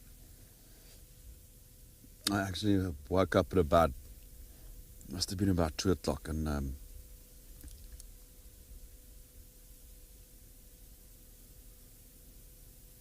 before I continue there, Oriel, hi there. Thank you so much for that very kind words. It's nice to be back again, and thank you so much. Anyway, back to my story. I woke up at about like 2 o'clock or something, and I really had to go to the loo. And yeah, at Priden's our camp, my tent is about, 80 meters from the ablutions. And as I opened up my tent's zipper, the flap. Now, we've got this little like awning with this, it's like a little porch on our tents, and that buffalo is literally sleeping on the tarpaulin right in front of my tent, right next to my entrance. But I didn't see him, and as I switched on my light, yes, this buffalo's bum literally against my tent's entrance. So now you sit with a predicament. But anyway, he got a bit of a fright and then just walked off.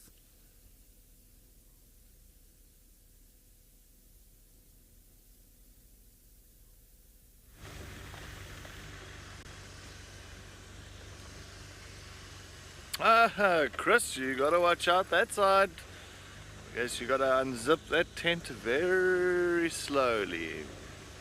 Put the one eye out and just to see if everything is nice and safe out that side.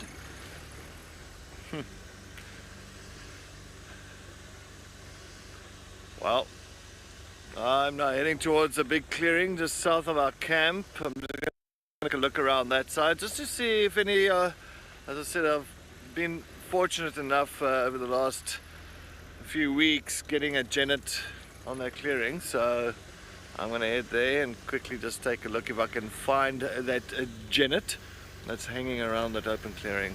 Maybe we're lucky tonight. Maybe we are lucky.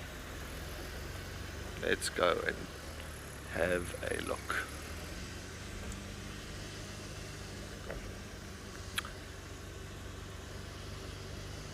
Well, the night is now becoming a little bit fresh, but the stars are out. Hardly any clouds, so I think tomorrow is going to be a lovely sunny day. Lovely sunny day. Back to the normal low felt weather, good 25, 26 degrees Celsius. I'll be very happy.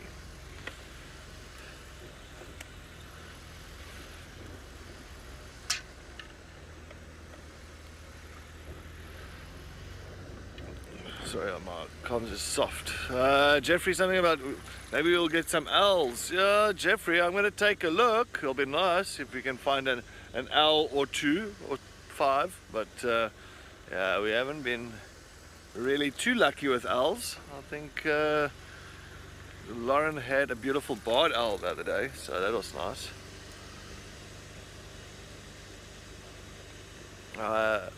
I also had a barred owl not too long ago. Oh no, I didn't have a barred owl. I had a scops owl. My apologies. I had a scops owl.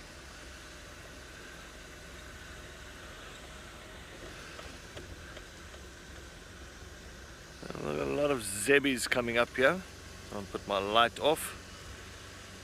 I don't want to blind the poor zebbies. I'm going to see where they are quickly. Alright, let me just go around the corner here. Plenty of them this side. I'm just going to go up here, do a little hop, skip and a jump there. Alright, some nice herd of zebras. It's just, of course, occupying this open clearing, but plenty of them. 1, 2, 3, 4. Oh, there's even more further on. You can't see, the IR light doesn't stretch that far.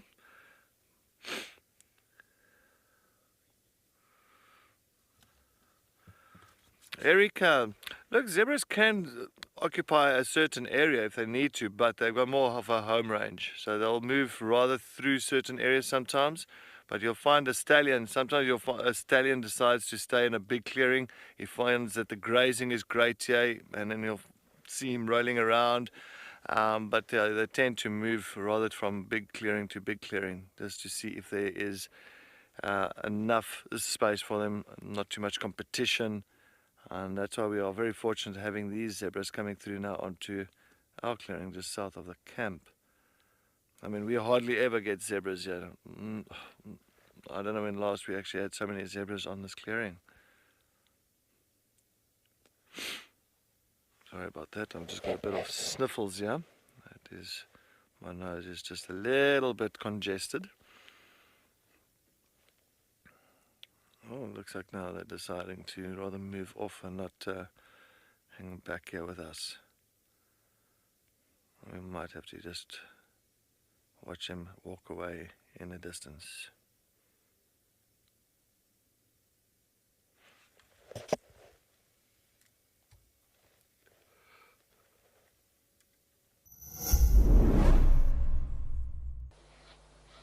Welcome to Africam, your window to Africa's wild spaces. Immerse yourself in the captivating sights and sounds of nature.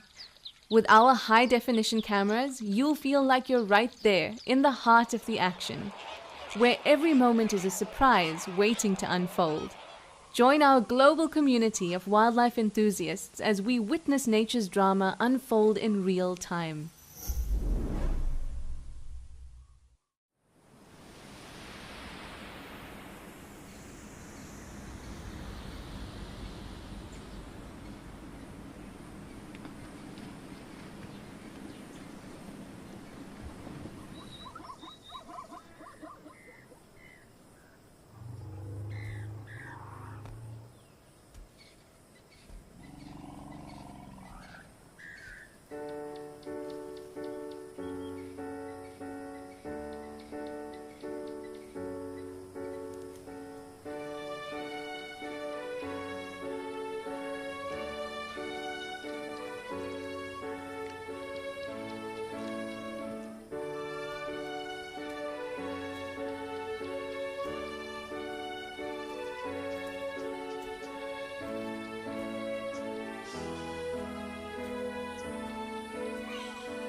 The light's definitely getting less and less and less. Sorry, here comes another vehicle as well. We're kind of on a main road, so I guess it's our fault really. But what could we do? There was a beautiful sunset and an elephant behind, so it was our duty to share it with you. Plus, Jesse's never seen a silhouetted elephant, so I think it was well worth it. My only wish now would be for this elephant to throw some dust up into the air like he was doing.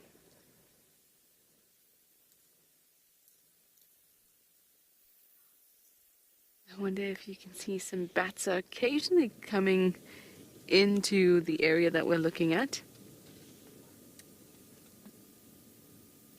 That is literally the best way to film bats, is to just stay on a shot and hope that some bats fly into it, because they are so quick. There we go.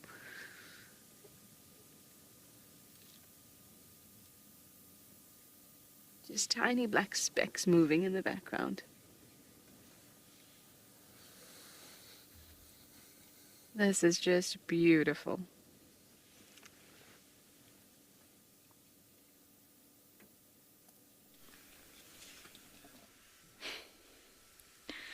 We have got a bronze-winged courser here. It's a very cool bird to see. Always on the road at night time. I don't think I got one for my Rangers race, so...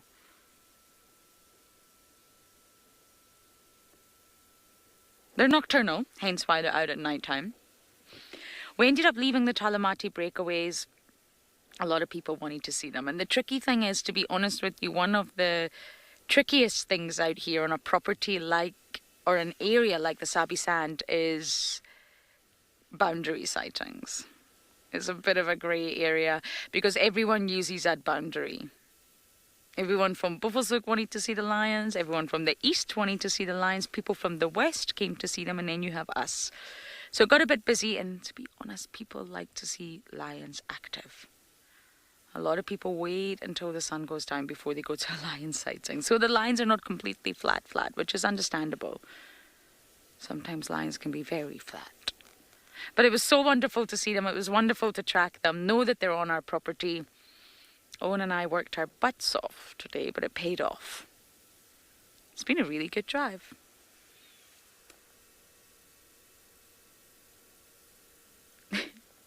This is a very busy bird, I must say.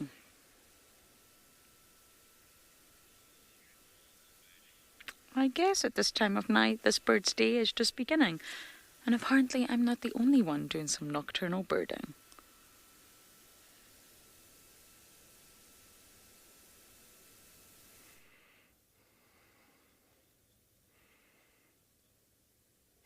Looks like we're still doing some birding at night time. Nice to have those bronze-wing coursers. And as you can see here in the apple leaf, we have just pretty much located on two very sleepy African green pigeons. Hello! Shame.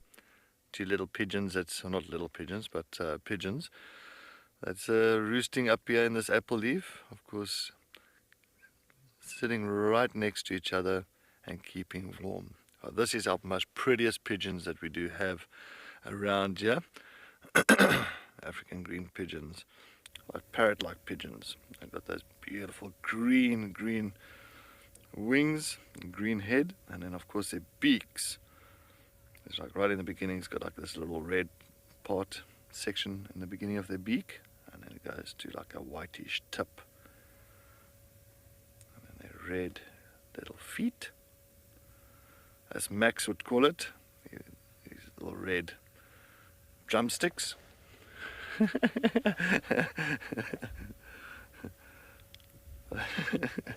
Max, if you're watching, of course Max is our tech guy, and he made me laugh the other day. He says, "Yep, didn't call them legs, he calls them drumsticks." But yes, shame, but they are beautiful, and you usually find these African green pigeons always in the fig trees or the jackalberries, eating little berries. Love them. Dreamcatcher, yes, it's been a wonderful afternoon. It started off a little bit slow with us. Good tracking there by Lauren, finding some lions. Got some nice herds of buffalo around here and on Pridelands. So that has been quite an amazing and eventful afternoon, as well as plenty of elephants. Wow, I had 3 different herds of elephants on Juma this afternoon, which is very, very nice. But nice seeing these African green pigeons around this side. I mean, we hardly ever see them sitting up here at the big open clearing just south of our camp, so good to see them, Sham. But we're not going to put any lights, it is in infrared, so we are viewing them in pitch darkness, but we'll leave them very shortly so they can continue sleeping. I'm not going to talk too loud. But yes, one thing I want to say is thank you to everybody for your amazing comments and your questions that you did send through us to us tonight or today. Hopefully we could answer as many questions as possible.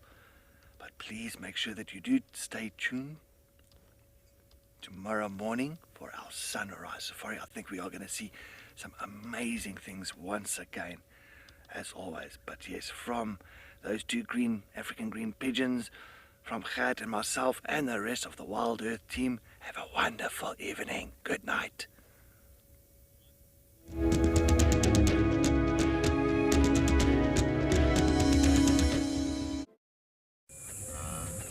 This program features live coverage of an African safari and may include animal kills and carcasses. Viewer discretion is advised.